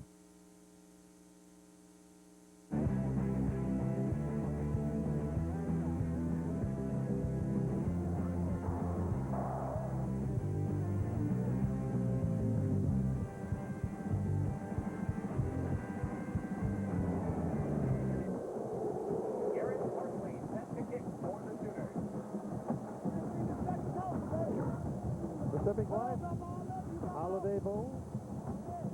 And Oklahoma has bounced out to a 10-point lead, but again, Bomar had the doctors looking at his right hand this time. There's something going on almost every play. One of the Sooners is being treated. My goodness, that thing is kicked out of town, all the way to the back of the end zone. By Jeremiah Johnson holding on to it, it'll come out to the 20-yard line. For 80 years, we've had that Goodyear blip up for the images of the world. Floating overhead for the aerial views, reminding you to be prepared for any weather on Goodyear's new Forterra tires, featuring the triple tread technology. You can see just how fired up Oklahoma has been in this quarter and how futile Oregon's offense has been. Dennis Dixon will get his shot now for Mike Bellatti's offense. I think he'll go all the way now. They've got to get somebody to get something going. Leaf hasn't been able to. Dixon back, chased out of there. He's got the speed and quickness to make something out of nothing. He got back to the line of scrimmage before Carl Pendleton chased him out of bounds. And here's a report from Holly Rowe. Well, the injuries keep piling up here on the OU sideline. Brett Bomar just saw the trainers for his throwing hand. The middle finger and the index finger are very swollen, and he is saying that they are in great pain. Now, he did take a ball. He told the trainer that he can throw it without too much pain, so he is going to continue in this football game. But, guys, things just keep getting worse here on the OU sideline. Bomar now fighting through a hand injury on his throwing hand. Well, they've got 10 points. That might, the way their defense is played, it might be enough. And Suski is telling them they're not hurt. Yeah. Whitehead flips, trying to cut back inside and loses the yard. Yeah, the one thing Oregon, they just haven't been able to get anything going on the ground or through the air. Their leading receiver, Demetrius Williams, has 3 catches tonight for 23 yards. The other starting wide receiver, Cameron Colvin, has 0 catches. And not one time has Oregon gone deep against this Oklahoma defense. Haven't had a lot of time to get them off either. Third down and 11 from the 19-yard line.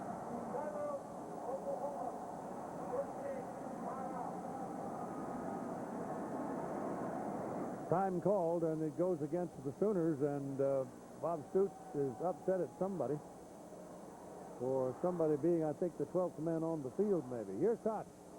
Well, this is when the coaching really gets involved. Mike Bellotti right now extremely upset with the offensive line.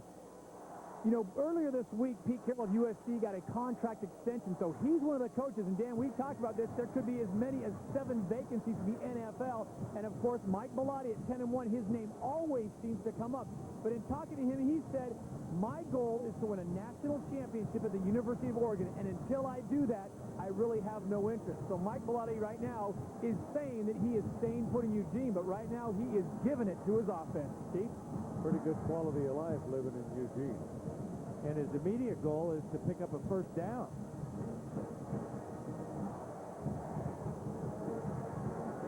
I think that it just depends on your poison, I guess. There's pressure. You know, you can work yourself to death and quality of Beaver life. Falls just as quick as you can in Boston. Yeah, there's no question that Bellotti enjoys being at Oregon. He's been there a long time and has had success and is really having it this year, although tonight it's just been a disaster here in the third quarter.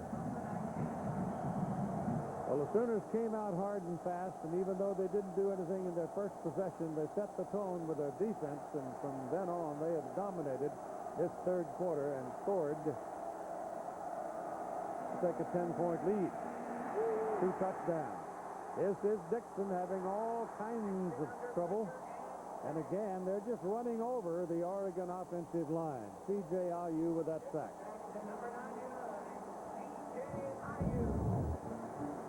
Watch Terrence Whitehead. He comes up trying to pick up Clint Ingram, and Clint Ingram just deposits him straight backwards. And then there's just too many red shirts all on their feet, all scrambling, all fighting, trying to get number 10 on the ground, and they finally do. C.J. Ayu and Ingram take him down. And so the Ducks will punt again. Dragic in for his 6th punt of the night. He's done very well. He's had one short one of 30.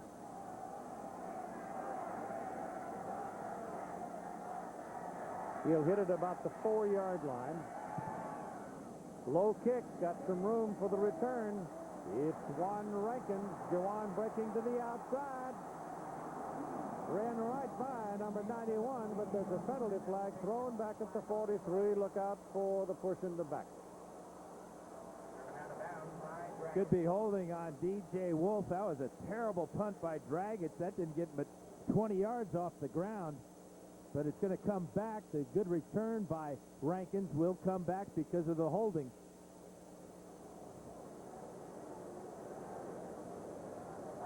Holding on the return. Number 25. 10-yard penalty. Bottom of the foul. First down. You're right. It's Wolf holding. Yeah, he's going to check himself out on the replay board, but there he is, number 25, with a good grip on Pat Chung. Well, he raised his hands, and that might have drawn the special tie to him. He's going to do it. Be quiet about it.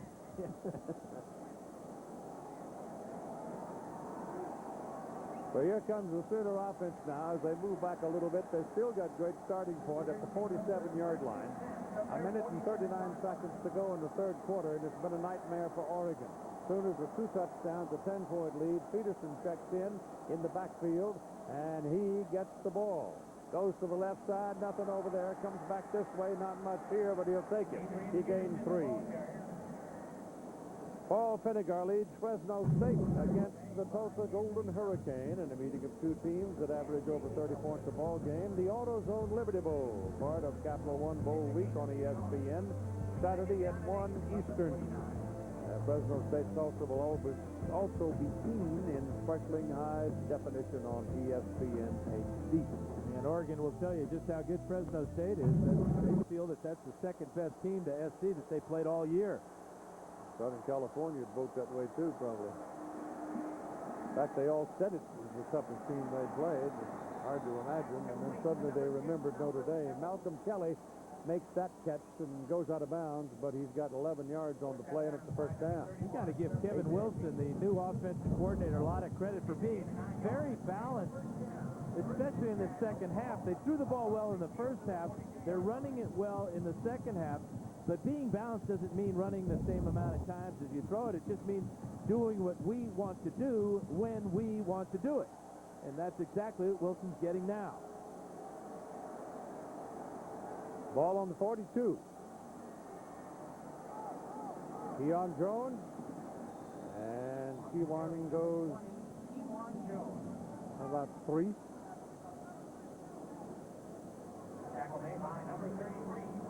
And right now, the Sooners have run the ball 26 times, thrown it 24. That's doing what you want to do when you want to do it. And give Kevin Wilson a lot of credit. He's experienced in both types of offenses, the power eye and the shotgun.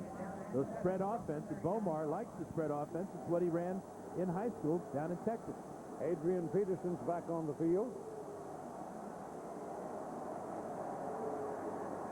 Gets the ball, stops, turns, goes right up the middle, and just short of a first down as Trucks makes the stop. Third quarter is done. We got 15 minutes to go, and Oklahoma bouncing back to lead by 10, 17-7 after 3.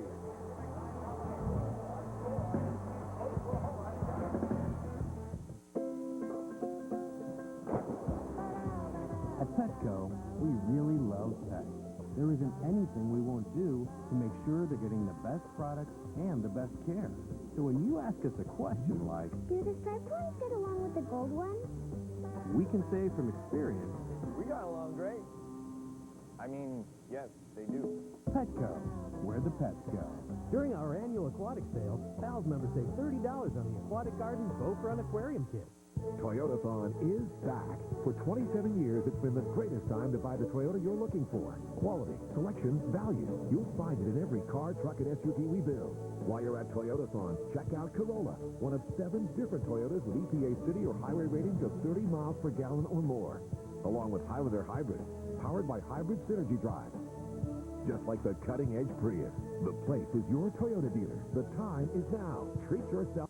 Pardon our dust, but we couldn't wait any longer. It's the all-new Fox Lake Toyota Scion and Fox Lake, now open for business. With a turn of a key, we've just made servicing your Toyota or Scion much easier. And we're right in your own backyard. Take advantage of service specials like these. Your next vehicle inspection free. That's right, free. Or your next oil change for only $16.95. Are you ready for winter? We'll winterize your Toyota for only $99.95. Don't delay. If we don't take care of your Toyota, who will? Call now. 847-587-9200 for your appointment. Fox Lake Toyota Scion. Please listen carefully. Now through January 2nd, due to the high demand for used vehicles, Elmhurst Imports is offering a unique buyback program. Buyers could trade in their vehicle for a new 05 or 06 Kia with Kia's 10-year, 100,000-mile limited warranty and have a monthly payment of about the same as their current payment, and in many cases with no down payment. If you've considered buying a new vehicle, visit Elmhurst Imports, 727 West Grand Avenue. Come, order today. ESPN College Football, the Pacific Life Holiday Bowl, is brought to you by Pacific Life. For insurance, annuities, and investments, choose Pacific Life, the power to help you succeed. Downtown San Diego, and I was really struck at what they've done in this city. It's beautiful. And there's still some work to do, I guess, what they have in their plans down the way, but that's to look at it from the Coronado Island. But it's really pretty. Yeah. Got the train running right through town. I love it. And the trolley with mass transit from downtown right out here to Qualcomm in Mission Valley. Yeah, I used to lease this town, Keith.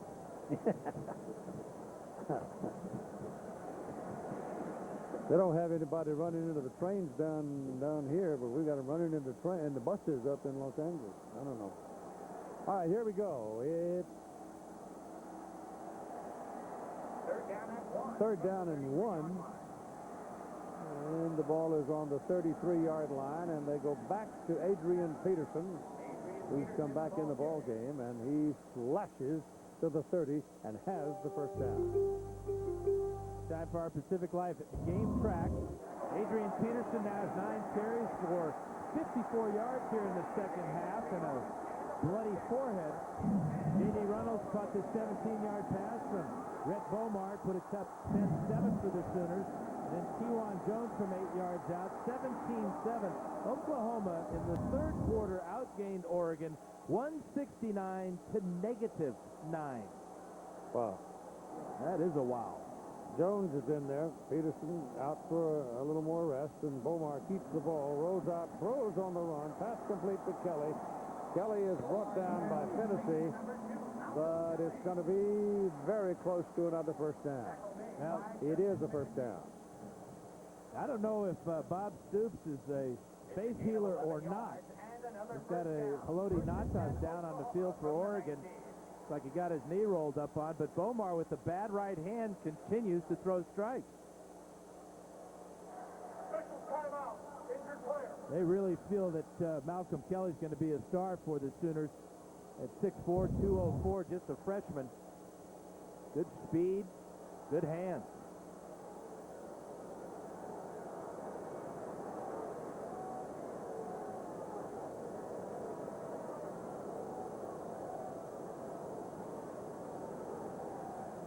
Nata is the core of the defense for Oregon. Now you see him working on Adrian Peterson. Would like to thank NBC Channel 739 for all of their promotional support. Yeah, that could be a knee injury there for Haloti. Hyperextension, didn't it? He battled ankle injury all year long. Pretty well.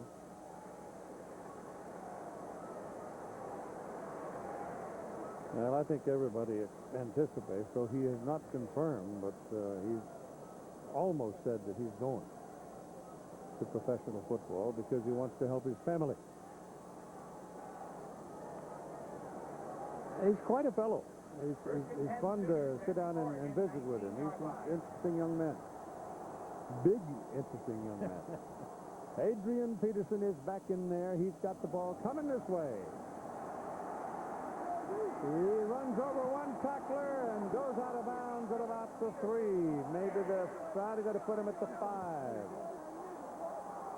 He just has too much speed to get around the corner and then too much power when he confronts the tackler. Look at the speed to get around the corner here. Now he's going to lower his shoulder, run over a defensive back, Finney, then try to stretch and get in the corner of the end zone. Davin Joseph was the man that helped him turn the corner, though. He kept the road open for him. And it's first and goal, Oklahoma, at the Oregon 5. Peterson's in there as the deep back. Gets the ball and goes to the 2 before Devin Long brings him down. Yeah, people forget that because he had that ankle injury for most of the year. But Adrian Peterson finished second in the Heisman voting 2 Heisman votings ago when he lost out to Matt Leinart. But you can certainly put him in the favorite category for next season. Especially the way he finished the season and the way he's playing in this second half tonight. Well, Bob Stoops told me yesterday that he was not entirely healed yet from that ankle. It was apparently a severe sprain. Well, according to Stoops, nobody's hurt. That was during the quiet of lunch. Ball is handed to Peterson again, and he goes hammering into the middle.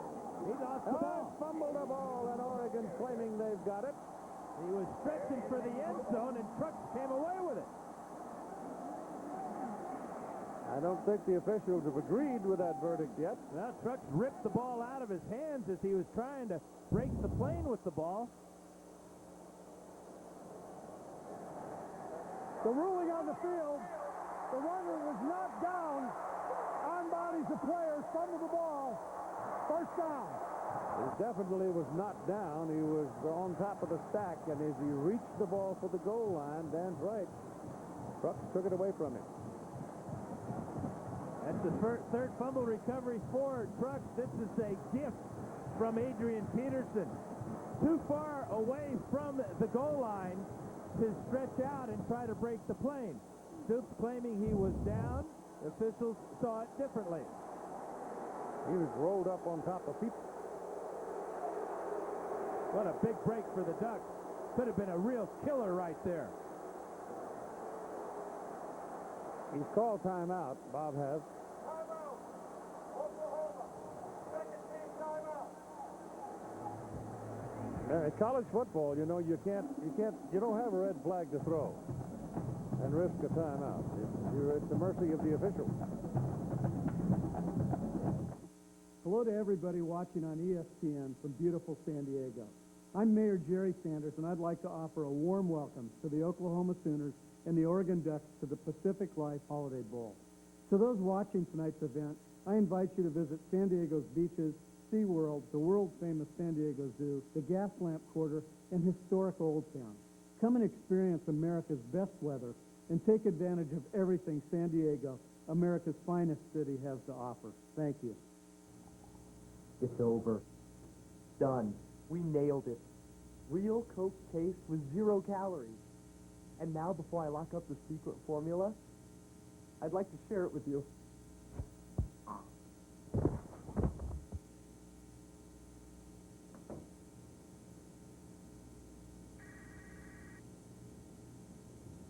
Mommy? Coca-Cola Zero. Try it to believe it. Toyotathon is back. For 27 years, it's been the greatest time to buy the Toyota you're looking for. While you're at Toyotathon, check out the all-new, stylish RAV4. The redesigned RAV4 stretches over 14 inches longer and packs 40% more gear in the cargo space. It's got an EPA highway rating of 30 miles per gallon and starts at a surprisingly low price. The place is your Toyota dealer. The time is now. Treat yourself today. Toyota, moving forward. Pizza Hut proudly presents the Pick Your Pair promotion. Just pick a pair of toppers and pick a pair of toppers, then pick a pair of crust. For a personally picked pair of pizzas. It's a Pick Your Pair deal at Pizza Hut. Buy 2 medium pizzas with up to 2 toppings on any one of our famous crusts for only $6.99 each. $6.99? That's puny. A pittance of pizzas piled so high. $6.99? That's a great deal. Do you think they know we're not twins? Feed a lot of family for not a lot of money with the Pick Your Pair deal at Pizza Hut. Ohio State Notre Dame, the Tostino Fiesta Bowl, Monday on ABC.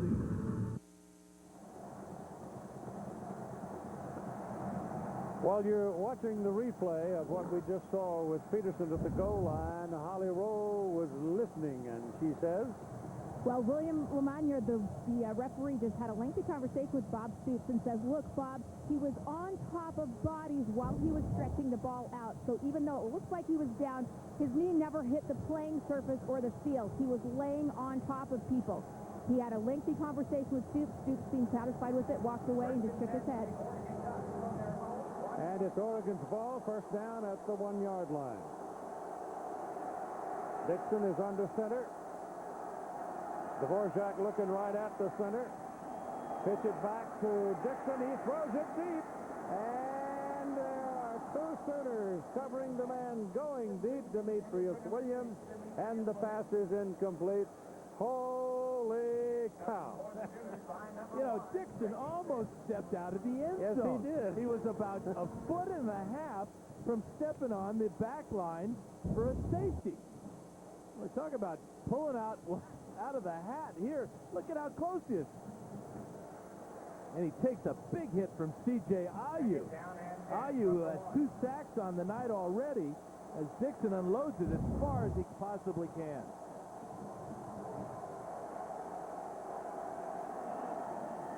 On 2nd and 10, Dixon in the end zone, throwing it out to Terrence Whitehead, who gets to the 5-yard line. The Oklahoma defense has just absolutely destroyed the Oregon offensive line here in the second half of play. And you know that makes Bob Stoops happy, being a former defensive coordinator. Led by Dvorak, 94. Ayu's having a great night, number 99. And the push in the middle there by Ayodele just forces Dixon to put that one up for grabs. 3rd down, call it 6. They gave him 4 on the pass play from the 1 to the 5. He goes back to the spread. Throws in the middle, and it is incomplete. The ball was thrown very, very hard, and Demetrius Williams had to go right through his hand. I mean, it was really hummed. Here's Todd. Well, Keith, the problem you and Dan both know, it starts with that offensive line, and during that last possession, Steve Greatwood, the Oregon offensive line coach, said, fellas, you are worrying about the linebackers too much and not getting the guy in front of you. That, plus, we've got to have some kind of protection on the edges. We cannot get to the next level unless you guys take care of business up front. That's pretty basic.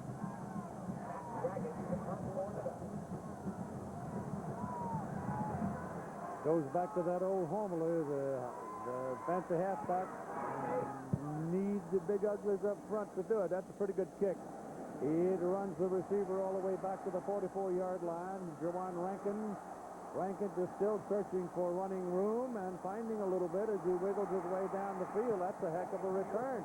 He got it down inside the 35-yard line.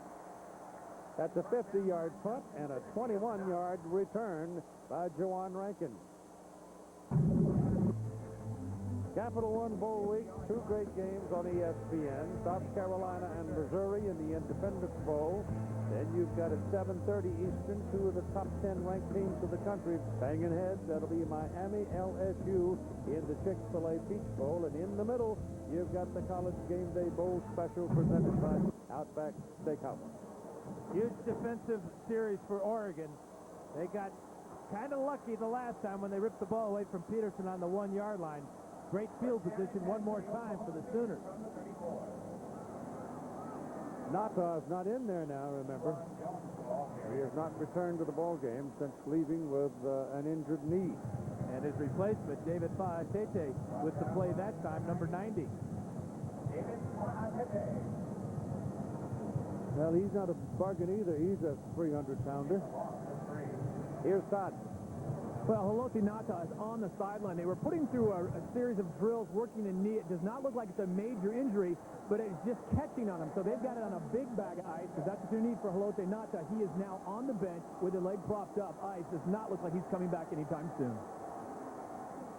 11 minutes, roughly, to play in the ball game. And this play will go just about the line of scrimmage for Adrian Peterson. He's at a not up to his norm, because the Oregon defenders for a long time were really rough, but they have not held up through the second half. Patrick Chung wobbling around. Now this defense is getting worn out by the Sooners and by the field position. In the second half, they've had 5 possessions with an average start of their own 44-yard line. They're just playing on half a field this entire second half.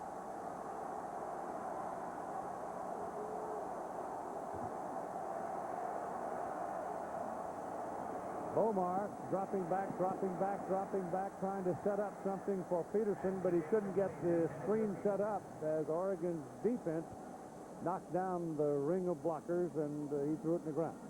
Yeah, it was a good play by Devin Long to get in the middle of that. He felt the lineman leaving. And there's Patrick Chung. He's probably not going to be able to continue. He's in all kinds of pain right now. But a good 3 and out, perhaps, for the Duck defense. Don't be surprised if the Sooners don't try a fake here, though. Chung is out, and Demetrius Spates has come into the ball game, replacing him. Now here's Cody Freeby in for the ball game, and the punt for how many times? This will be 5 on the night. Longest 52, shortest 32. And the key for Oklahoma is their personal protector, is their fullback, J.D. Runnels, right there. And he has run from punt formation this season. Caught a touchdown pass tonight. That's that delay of game. We'll see if Oregon accepts it. Still 4th down. Well, they want to give him a little room, but sometimes you're better off to be able to go ahead and swing your leg. Get into that pooch punt business, and sometimes it blows up on you.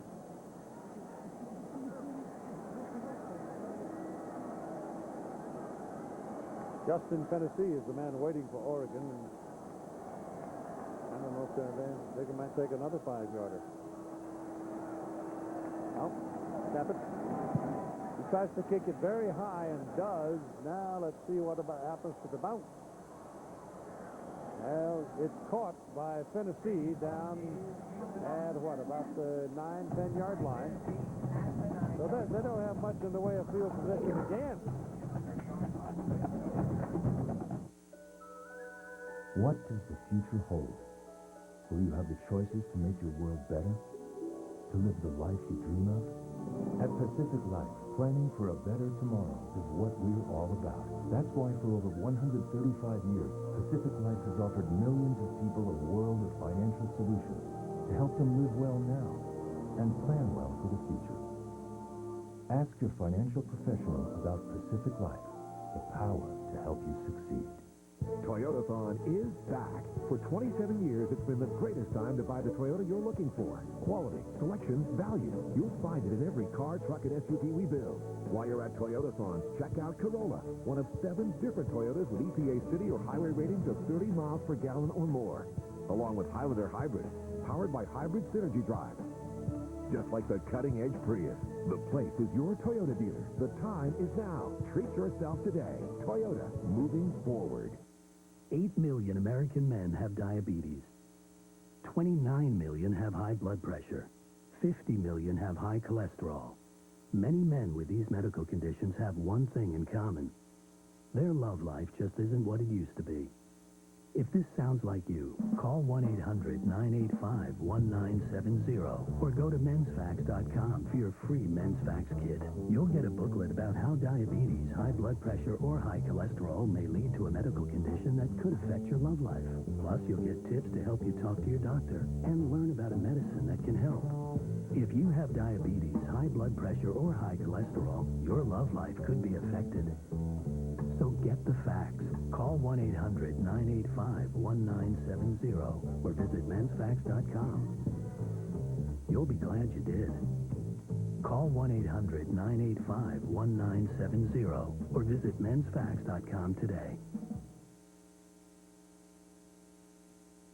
ESPN College Football, the Pacific Life Holiday Bowl, is brought to you by Pacific Life. For insurance, annuities, and investments, choose Pacific Life, the power to help you succeed. And in part by Toyota. Choose any direction as long as it's forward. Toyota, moving forward. Downtown San Diego, the skating rink for holidays at Portland Plaza. And it's had a lot of action. And the Sooner Schooner. Those little guys, the one on the left hasn't done much pulling tonight. It's quite a long trip for them. This is Jonathan Stewart carrying the ball for Oregon, and from the 9-yard line, he'll get it out to about the 15 for a 6-yard pickup. You see Oregon's trying to change the tempo right now, going without a huddle and trying to get some fresh legs in there. Jonathan Stewart is the 230-pound freshman with great power and speed.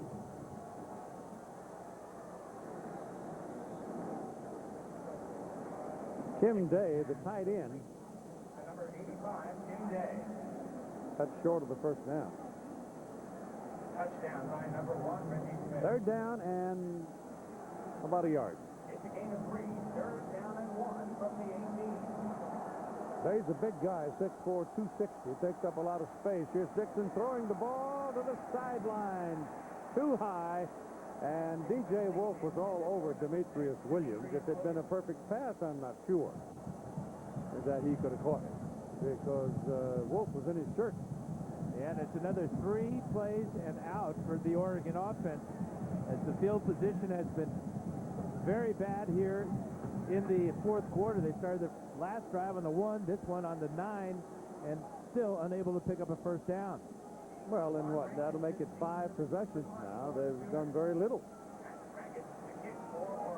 Been 3 and out, 3 and out, 3 and out, 3 and out. Holiday Bowl record in attendance tonight, too. Here's the punt away by Dragic. That's a good one. It's a tight spin on it. Goes back to Rankins. Rankins from the 37-yard line will get back to about the 40 and stop there. 2001 Holiday Bowl game. Oregon quarterback Joey Harrington had one of those nights you remember forever. He caught a touchdown, ran for a touchdown, threw a touchdown, as they held on and beat the Texas Longhorns. Longhorns dropped 2 touchdown passes in the final possession, though, to help, and the Ducks won it 35-30. Joey, those were good times with Joey. This particular past season hasn't been a whole lot of fun for him. Had a great career at the University of Oregon. Last time the Ducks were 11-1, trying to get to 11-1 tonight.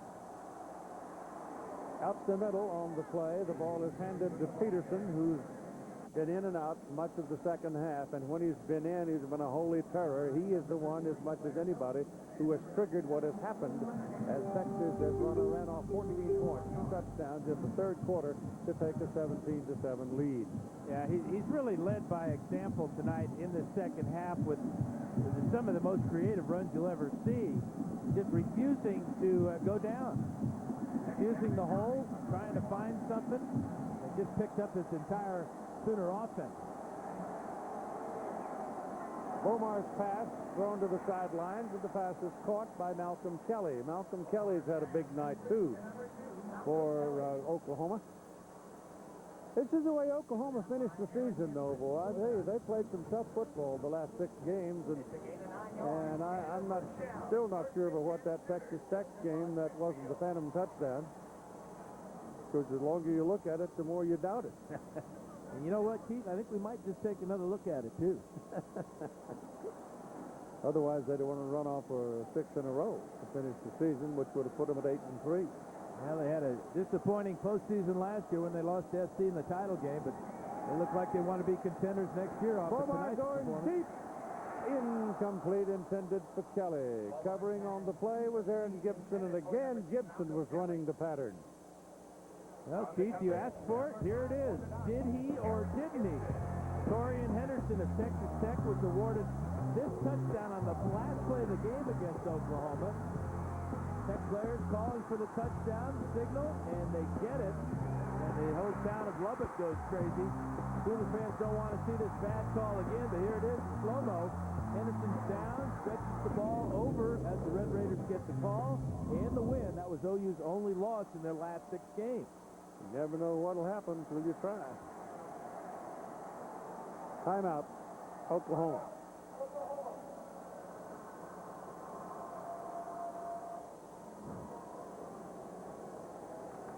More on Adrian Peterson's plight tonight with Holly. Well, guys, last year Adrian Peterson was at the Heisman Trophy presentation, and I had the honor of interviewing him, but I knew that this was a special young man. While we were waiting in the commercial break, he said, "Boy, you seem really nervous." I said, "I am. It's the Heisman Trophy presentation." He said, "Well, ma'am, just do what I do before a big game. Take a deep breath." I couldn't believe this 18-year-old was calming me down. That told me that he was something special as far as his maturity goes, and he continues to show it here in his sophomore season. Dan? Well, let's take a look at that Heisman Trophy ceremony from 2 Heisman seasons ago. Quite a list here. Alex Smith, high school teammate of this man, Reggie Bush, here in San Diego. The eventual winner, Matt Leinart. There's Adrian Peterson right there, and his quarterback, Jason White. 3 Heisman Trophy winners in that picture. Here were the final results. Peterson finishes second to Leinart. He'll be looking to make a return trip to New York next season. A fellow named Quinn sitting in South Bend. Going to be a big contender. Yeah, and a fellow down in Austin, Vince Young, who says he's coming back to the Longhorns. That'd also be a factor. Lindale White hasn't made up his mind yet. But if they all stay, they'll let go. Little play action for Bomar's pass to the sidelines, underthrown, and he took a pretty good rap from Darius Sanders, who's been in his shadow all night. You know, Keith, you and I have seen a lot of football games. I don't think I've ever seen a quarterback, and this is the 3rd time we've seen the Sooners this year, ever seen a quarterback get hit as hard as Red Bomar does. He's just totally oblivious to the pressure. Does whatever it takes to get the ball off, and he gets hit by the tackler, and then he gets hit and bounces on the ground. Let's see what happens after Josh Heupel has him for a year. It might not look like the same guy because One of these days, he's going to get hurt. If he keeps taking big blows like that. A play like that, for example, he took another lick from Anthony Truck. And Truck is not the biggest guy on the field, but when he hits you, he hits you with ferocity. And that's his 12th sack on the year. That leads Oregon. And it's number 84 coming from the inside there. And he pounds Bomar down on his right shoulder. One beat-up quarterback, but a quarterback with a 10-point lead. And only 7.5 minutes left to go. They need something exciting to happen on special teams. Right about here. And it's Justin Fennessy who's well back there. He's expecting a big one out of Freebie. And it's not. It's a shank coming straight toward the sidelines and eventually going out of bounds. No Oregon player had a chance to get their hands on it. And the Ducks will get the football at about the 22, 23-yard line.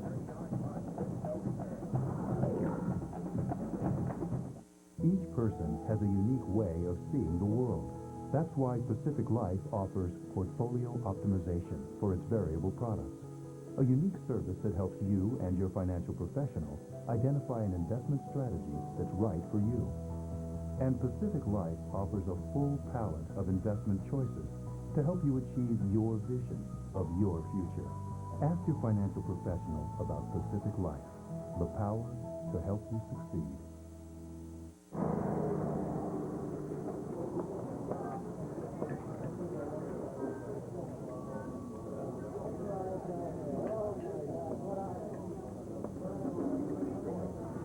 So Mike Ditka called you a bedwetting mama's boy. It was great radio.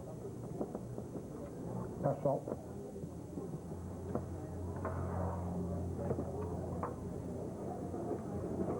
What makes them different makes them great. Comcast High-Speed Internet is the only high-speed internet provider that can bring you the wonderful world of Disney connection. Now on Comcast.net, you get cartoons, movie trailers, music videos, great games, and more. Access free premium content from Disney's Blast, an ad-free world of games and activities for kids. Play in Disney's Toontown, a 3D world where your family lives the life of the toon. And get specially discounted premium memberships for subscribers. Only at Comcast.net. To get Comcast High-Speed Internet, call now.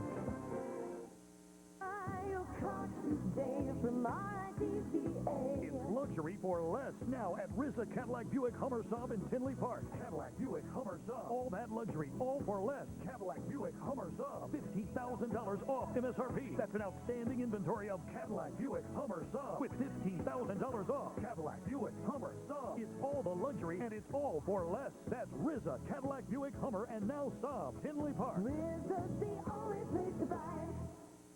Fanside Proxy kind of stores nationwide.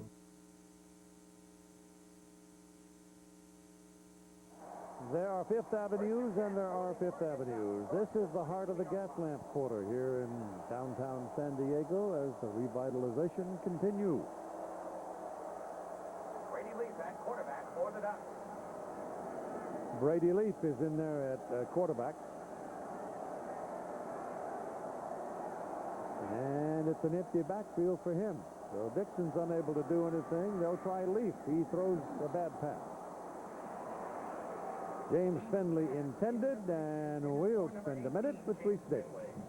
All right, Keith, Sports Center 30 at 30 update. In case you're just joining us, Tony Dungy has rejoined the Colts. He will be on the sideline Sunday against the Cardinals. His return coming just a week after his son's death. A.J. Nicholson of Florida State has been sent home by Bobby Bowden for violation of team policy. Will not play in the FedEx Orange Bowl against Penn State. Hollywood, Florida police are investigating an allegation of sexual assault against Nicholson at the team hotel. Sports Center after the game, Keith. Thank you. Leaf throws again. This time the ball is caught by Findlay, but he only gained minimal yardage out of it. 4 at the most. This is where Oregon has really struggled tonight. They're 0 for 8 on their last third down try. Somebody's got to run past the marker to get and provide a target for the quarterback to get the first down, and they're not doing it. This man doesn't have the mobility of Dixon. may have a better arm and more accurate arm. Pressure's coming, just as sure as shooting. Here they are. Jailhouse, and it is caught. They got past the marker, and he hit him. It's Finley coming up with a catch, and he moves the ball to the 39-yard line. Even with all that pressure coming, Leaf was able to deliver it and get the first. Well, he had a good look at it. He saw it coming just as we did and stayed cool and delivered the best pass of the night.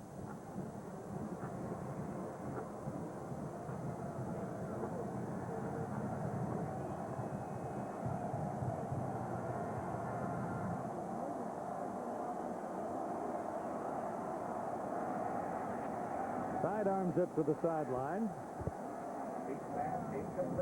And that's incomplete. Here's Todd. Well, Keith had a chance to talk with Kellen Clemens just a moment ago. He told me this is the most emotionally draining week of his life, not being able to play in his final game as a senior, and he said how much he wanted to play this Oklahoma team. I asked him what Dan was bringing up earlier, why Oregon hasn't gone longer, and he said quite simply, we cannot protect long enough to get that route off. He says we've got to find some way to get slants, crosses, anything to open this thing up, but right now they cannot go long because there's just not enough time. Keith? And they got to play Oklahoma again next September in Eugene. Low snap picked up by Leaf, throws, drops. It was in the hands of Finley, and as he turned upfield expecting to be hit, he dropped the ball. Just trying to do too much, trying to run with the ball before you catch the ball. But again, it's a bad snap from Anoka Lucas. That throws the timing off. That forces Leaf's eyes down to where the ball is. So that's why the ball thrown a little bit behind Finley, but still should have been caught. He had his hands backwards. So they're looking at 3rd and long again. 3rd and 10. 17-7, the Sooners lead. Ball is thrown into the Sooner bench, incomplete. He had to loop it up over the attackers and threw it too high and too far. Now it's 4th down and 10. Now that was Larry Burdine giving the pressure there for the Sooners from his defensive end spot. Good for Oklahoma to see him back in the lineup. Had a bad injury to his left elbow. Here's your ball game right here. Could be. 4th and 10. The ball is on their own 39-yard line. They don't get it. Sooners might stick it in the end zone, at least get 3. Goes the other way. Whitehead. He's going to get it. He's going to get a lot more. They finally knock him out of bounds at the 39-yard line of Oklahoma. Darian Williams saved the touchdown. Well, maybe that's what Oregon should have been doing all night, is going for it on 4th down. They're 2 out of 3 there. One was a fake punt by Matt Dragon. This is really well designed. Whitehead is number 24. It's a sprint out to the right, throwback screen all the way across the field, and he's got a pretty good convoy out in front. Lucas with the block right there, and then Whitehead getting out of bounds after picking up a huge 1st down for Oregon. 21 yards on 4th and 10 to keep their hopes alive. 5:45 to play in the ball game. Leaf turns and wanted to go deep. Nobody there. A lot of green grass, so he takes off and spins down to the 30, and he's right on that marker. Well, he's close enough to where they ought to take a look at it to see if it is a 1st down. Appears to be about 6 inches short, though. But you notice that time he went for the 1st down, didn't go down, didn't turn down the contact. So the crowd of 65,416, which is a Holiday Bowl record, beginning to wake up a little bit as the action has been revived by the Oregon Ducks in this surge. Leaf's pass is completed to Finley. And Finley is thrown down at about the 23-yard line, 22-yard line, and that's the 1st down. But Holiday Bowl observers and people who've come to this game for 28 years now know that this game itself has a great history of fantastic finishes. Are we going to have another one tonight?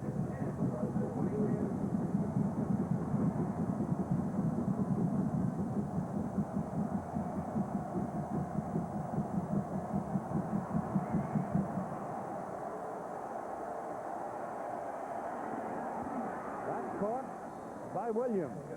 Tough catch by Demetrius.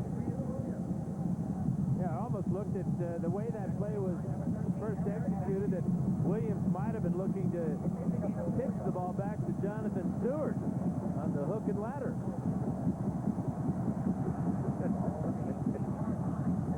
You know what the key to that is, don't you? No. A good hook. What goes into it? Back goes Leaf throws. He's got a man. He's got another first down. Yeah, he's close. He's pretty close. Finley suddenly become the prime target. He tried to turn his body so he could fall downfield, and the defender wouldn't let him. Yeah, they're used to having success. You don't win 10 games with not knowing how to finish games. Oregon has all 3 of their timeouts remaining, but they got to quit wasting time. They got to stick it in the end zone soon. It's 3rd down and 1. Thrown out to Finley. He may not get that first down. He's going to lose. That was not a good decision. Reggie Smith came up and dropped him for a loss. That was a slow developing play. It was an obvious play, and it backfired. And they're going to have to force Oregon now is going to have to use that first time out. Great reaction, though, by Reggie Smith. You talk about the receivers, the young receivers for Stoops' team. A lot of freshmen. Well, Reggie Smith is a freshman starting at safety for Oklahoma, making a big play there. Why wouldn't you go with a slant there? Why wouldn't you go with a slant, something bang-bang like that? Yeah, they've thrown that bubble screen right there, but it was the speed and recognition by Smith that got in there before the other wide receivers could come up and block him. Paul Finnegar and Fresno State will be going against the Tulsa Golden Hurricane. That's a couple of teams that average a lot of points themselves, over 30 a game. That's the AutoZone Liberty Bowl, part of Capital One Bowl Week, ESPN Saturday at 1 o'clock Eastern Time. They're looking at 4th down now. A lot of choices for Oregon with this spread offense. On the last 4th down play, they threw the ball to Whitehead. When you have a condensed field here, such as they are right now with the ball in the red zone, a running back out of the backfield is a very dangerous weapon, as is a big tight end. But Tim Day has 0 touchdown catches this year after catching 12 in his previous 3 years with the Ducks. The ball is right on the 16-yard hash mark. It is 4th down and a short 4. More like 3, actually, because the marker is just beyond. Well, they're going to go for a field goal, 13. Keith. But now the kicking team comes trotting on the field. Not a bad decision. This would, if it's good, would cut the lead. It's not going to be a field goal. They got a man going to the corner of the end zone, and that gets a penalty flag. Well, they tried all kinds of trick plays. What a brilliant call by Bellotti. Because Leaf is the holder, split Day out to the wide side, and if he wasn't interfered with, he might have caught this ball. But, you know, the ball looked like it was sailed out of bounds. It did. This might I be thought it was ruled going out of bounds, yeah. be uncatchable. Eric Bassey was the defender for Pass Oklahoma. interference, 13 on the defense. Box foul. Automatic. First down. I tell you what, that's a bad call. This ball landed 5 yards out of bounds. This was uncatchable. Look at Bassey hustle out there to find Dave. But watch where this ball lands. Not even in the chalk, which is a good 3 yards wide. Oh, Oregon got away with one there. Heads-up play by Bassey, though, to prevent the touchdown. But that ball was uncatchable. It is 1st and goal on the 3 for the Oregon Ducks. They're down by 10 points, 3:34 to play in the game. Low snap, Leaf gets it. Lost a high one into the end zone. It is touchdown. Tim Day, who hadn't caught a TD pass all year, and suddenly the big guy is involved in 2 big plays, and one of them was the touchdown. Yeah, got it over Darian Williams. Williams goes 5-10. Day goes 6-4. 2 big plays by Tim Day, back-to-back, as Oregon going to make this a finish. To pull within 3. Paul Martinez.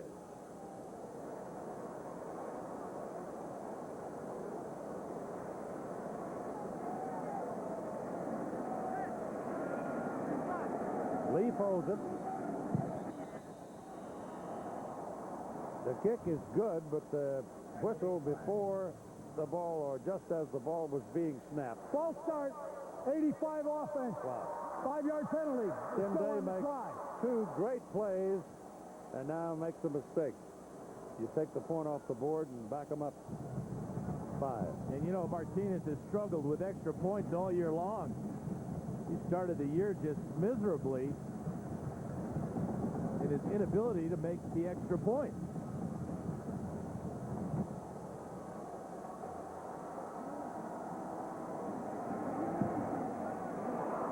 Just squeezes that one in.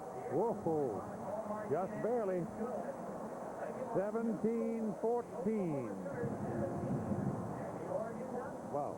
You know, Keith, Brady Leaf had his choice of receivers on this play. Watch number 6, Demetrius Williams. As we freeze it right there, there's Finley right there. As we run this a little bit, you'll see both of them are wide open, and the only guy that's covered in the end zone by 2 guys is Tim Day, and who gets the touchdown? Going up high, picking up his first touchdown of the season. Happy holiday, Tim Day. But, you know, you even look at Cameron Colvin, number 80, he was breaking open in the end zone with nobody around him.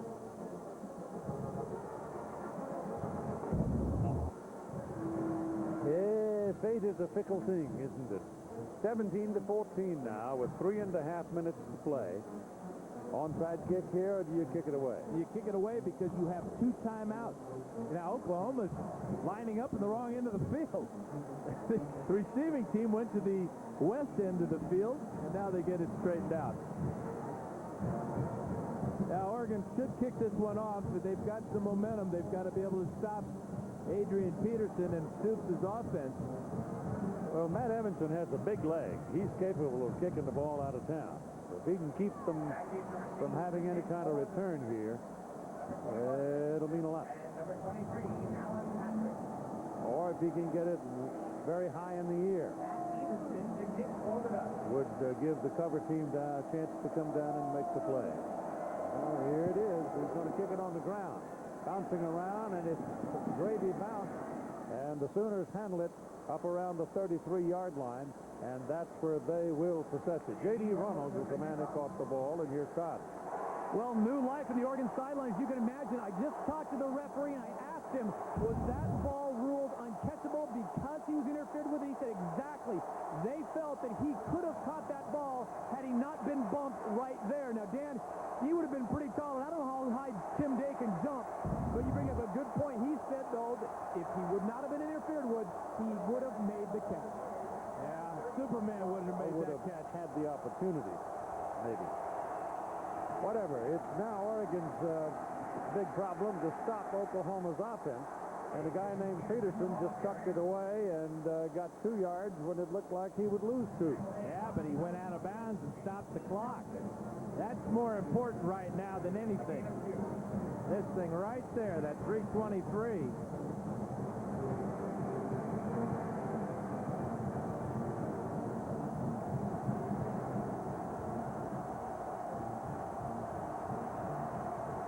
Second down and 8 coming up for the Sooners. Kewan Jones is down in the backfield with Bomar. 2 wide outs to the top. Maybe changing his play here. Better hurry.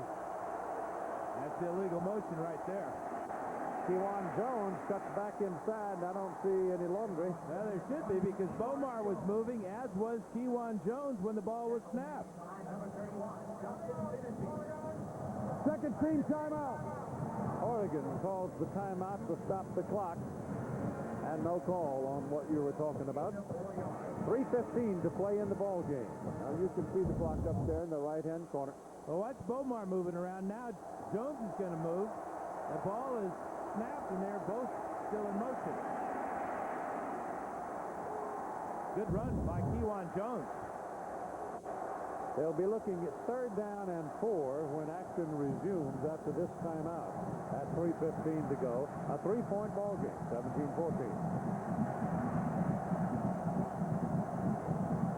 Sports Center will be along when we conclude our ruckus out here in San Diego. It was a yawner for a while there with Oklahoma sitting on a 10-point lead and Oregon's offense ineffective. But then all of a sudden, the worm turned.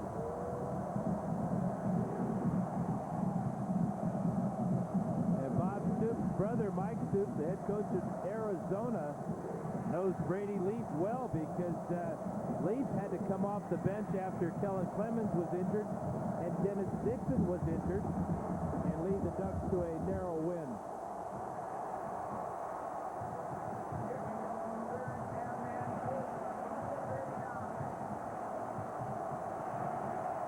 Now the Sooners spread them out. Sideline to sideline. On 3rd and 4, Bomar's pass is incomplete. Intended for Kelly. Defended by Finney. Now it is 4th and 4, and obviously the Sooners will punt. Now Finney has 4 interceptions of his own this year. He's a senior. Did a great job of not making contact or wrapping that left arm around the body of Kelly and got his right hand in when the ball came. This is where he's most dangerous, though. He's one of the top returners in the country, and he loves the middle return. Took one back 69 yards against Mike Stoops' Arizona team this year. Sooners were a man short, waiting for the punting team to get organized, and now they're ready with Brady. Last time was a shank, 30 yards.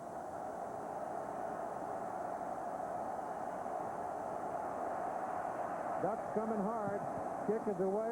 It's a low one, and it's on the field of play, and it's rolling around inside the 25 and dead at the 23.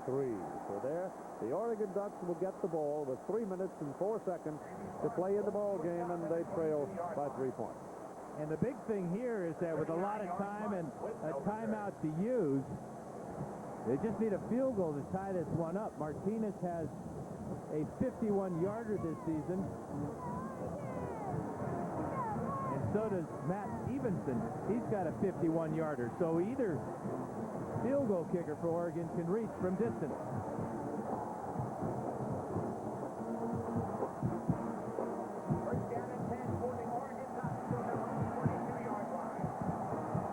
Brady Leaf is in the catbird seat as far as posture, and that ball is pitched to Whitehead. He broke the hold of a couple of Oklahoma defenders and got out of trouble. Holy cow, how did he catch it? And secondly, how did he get away? He did his Adrian Peterson imitation is what he did. He got right in the hole and just backed up, kept his legs going. Here it is, Keith. 2 Sooners collide, and Whitehead comes out free. Well, he's not a gimme. He's 244 pounds. He's a big guy. That's bad pass. Whoa, almost picked off. Well, Ingram almost picked that one off and should have. The ball was thrown low. If it's not thrown low, not only does Ingram pick it off, he scored. Right. This would have been his 5th pick of the year, trying to hit Tim Day.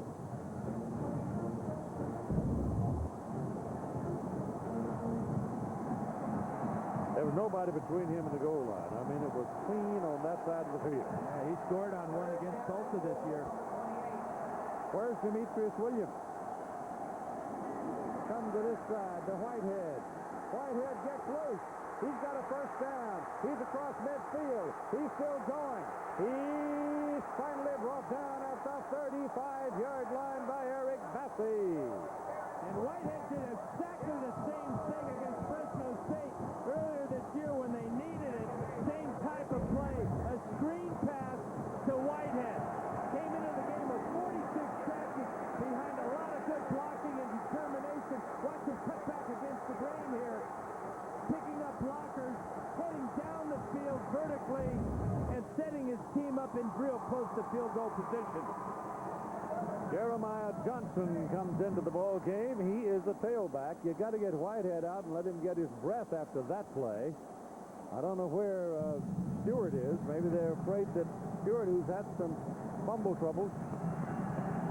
Well, Johnson is a better receiver, Keith, than Stewart. Johnson runs the same type of plays as Whitehead does. That's why he's in the game right now. On first down, they go to Johnson. He's not that big, and they handle him. He's an even 200 pounds at 5'9", and Dvorak takes him down after he picks up about a yard. You know Dvorak's going to be playing hard in his last game as a Sooner. He missed the game last year when the Sooners played the Ducks. That was the first game of when he was kicked off the team. He's very excited to end his career with the Sooners against the Ducks, and he makes a huge play here on first down. Second down and 9. Leafs pass down the middle is incomplete. And Finley is yelling for interference on Williams, but gets no call. They got tangled up. The ball was thrown sharply. He breaks away from Williams. He scores. Watch the right hand of Williams. Just punch that ball out. Great timing. We just saw Justin Finney with a play just like that. When the Sooners had the ball, big play there that time by the sophomore Darren Williams. 34-yard line. It's third down and 9. A minute and a half to go.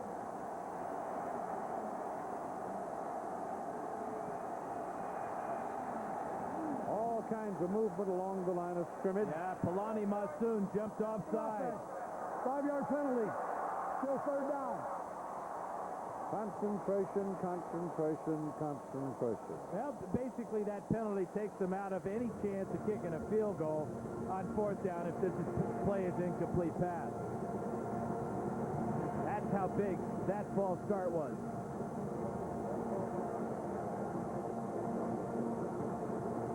But Oregon, you know, will go for it on fourth down. Looking to just get half of it here on this third down and 14.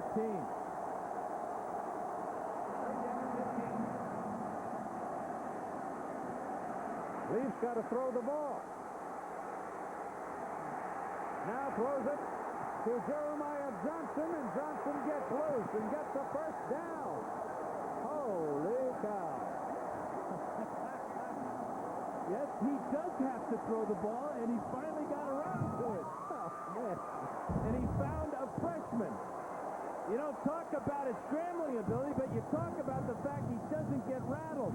Look at Latimer right in his face, keeping his wits about himself, put the ball right on Johnson. Johnson gets out of bounds, and the Ducks are still alive. 1:17 to play.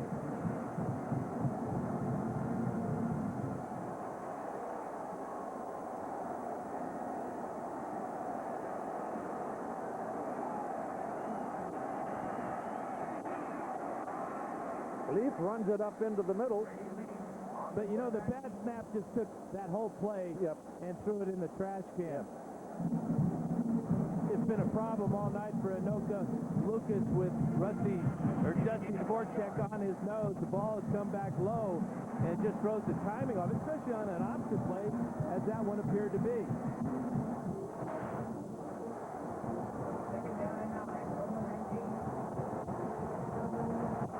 Whitehead's back.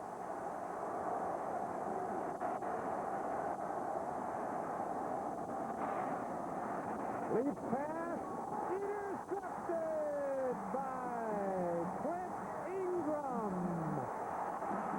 And that's your door slammer. There's a flag down on the field, but that's for excessive celebration. And why not, Clint? Your 5th pick of the year. That just saved the game because that was going to be a touchdown to Demetrius Williams if the ball thrown 2 inches higher. Great job by Ingram stretching out and picking that one off. Following the interception, unsportsmanlike conduct, number 44. That'll be half the distance to the goal. First down, Oklahoma. Clint Ingram, one of the 4 senior captains. Great play.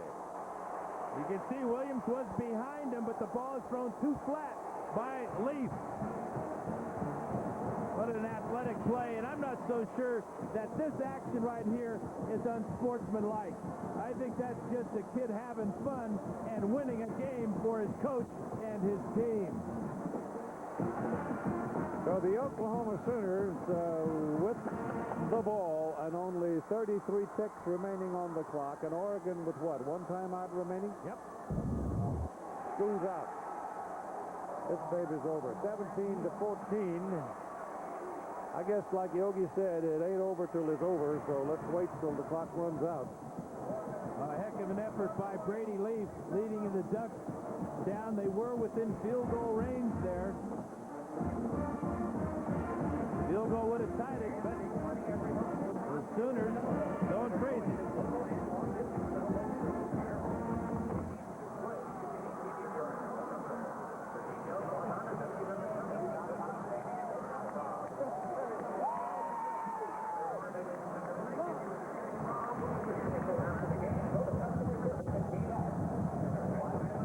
Our Capital One player of the game, well, you just saw it, number 44, Clint Ingram. 5th interception of the season.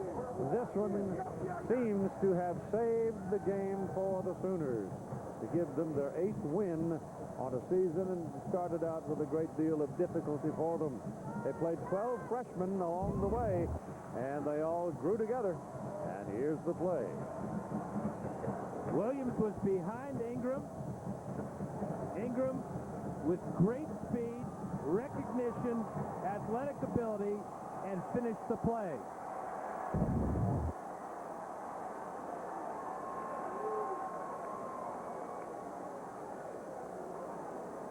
Take a knee and roll the clock. 31 seconds.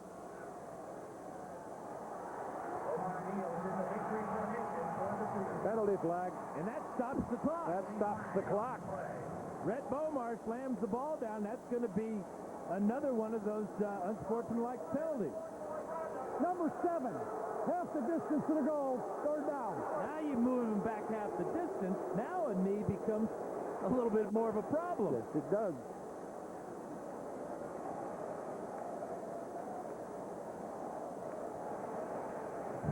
Boy, I wouldn't want to get anywhere near that man right now.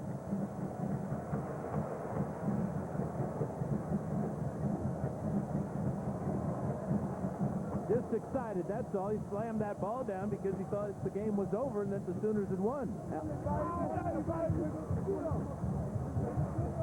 It's 3rd down.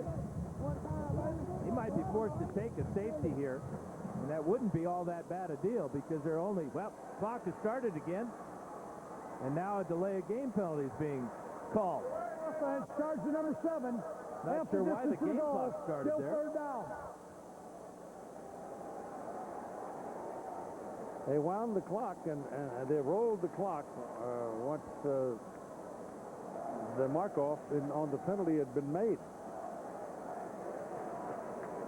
I'm not sure that after that kind of a penalty that the clock stays stopped, does it? I think so. Now taking a knee is a different critter, but that'll do it. And the game is finally over, and the Oklahoma Sooners have won the ball game by a score of 17-14.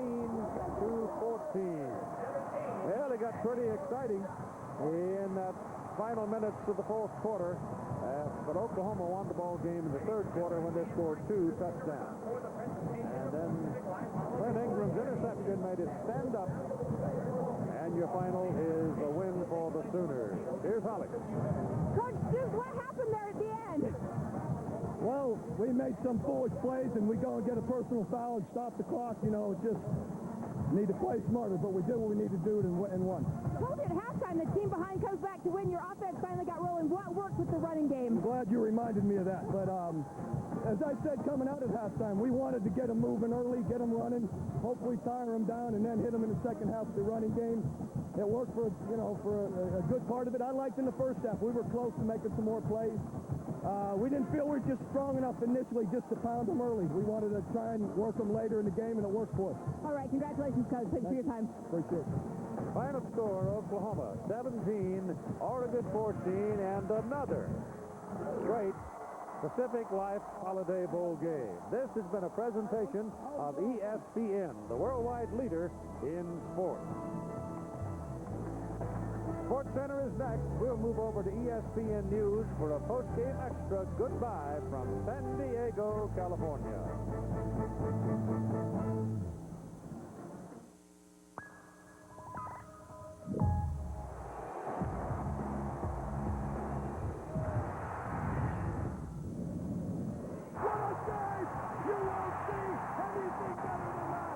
This is Sports Center. Yo, young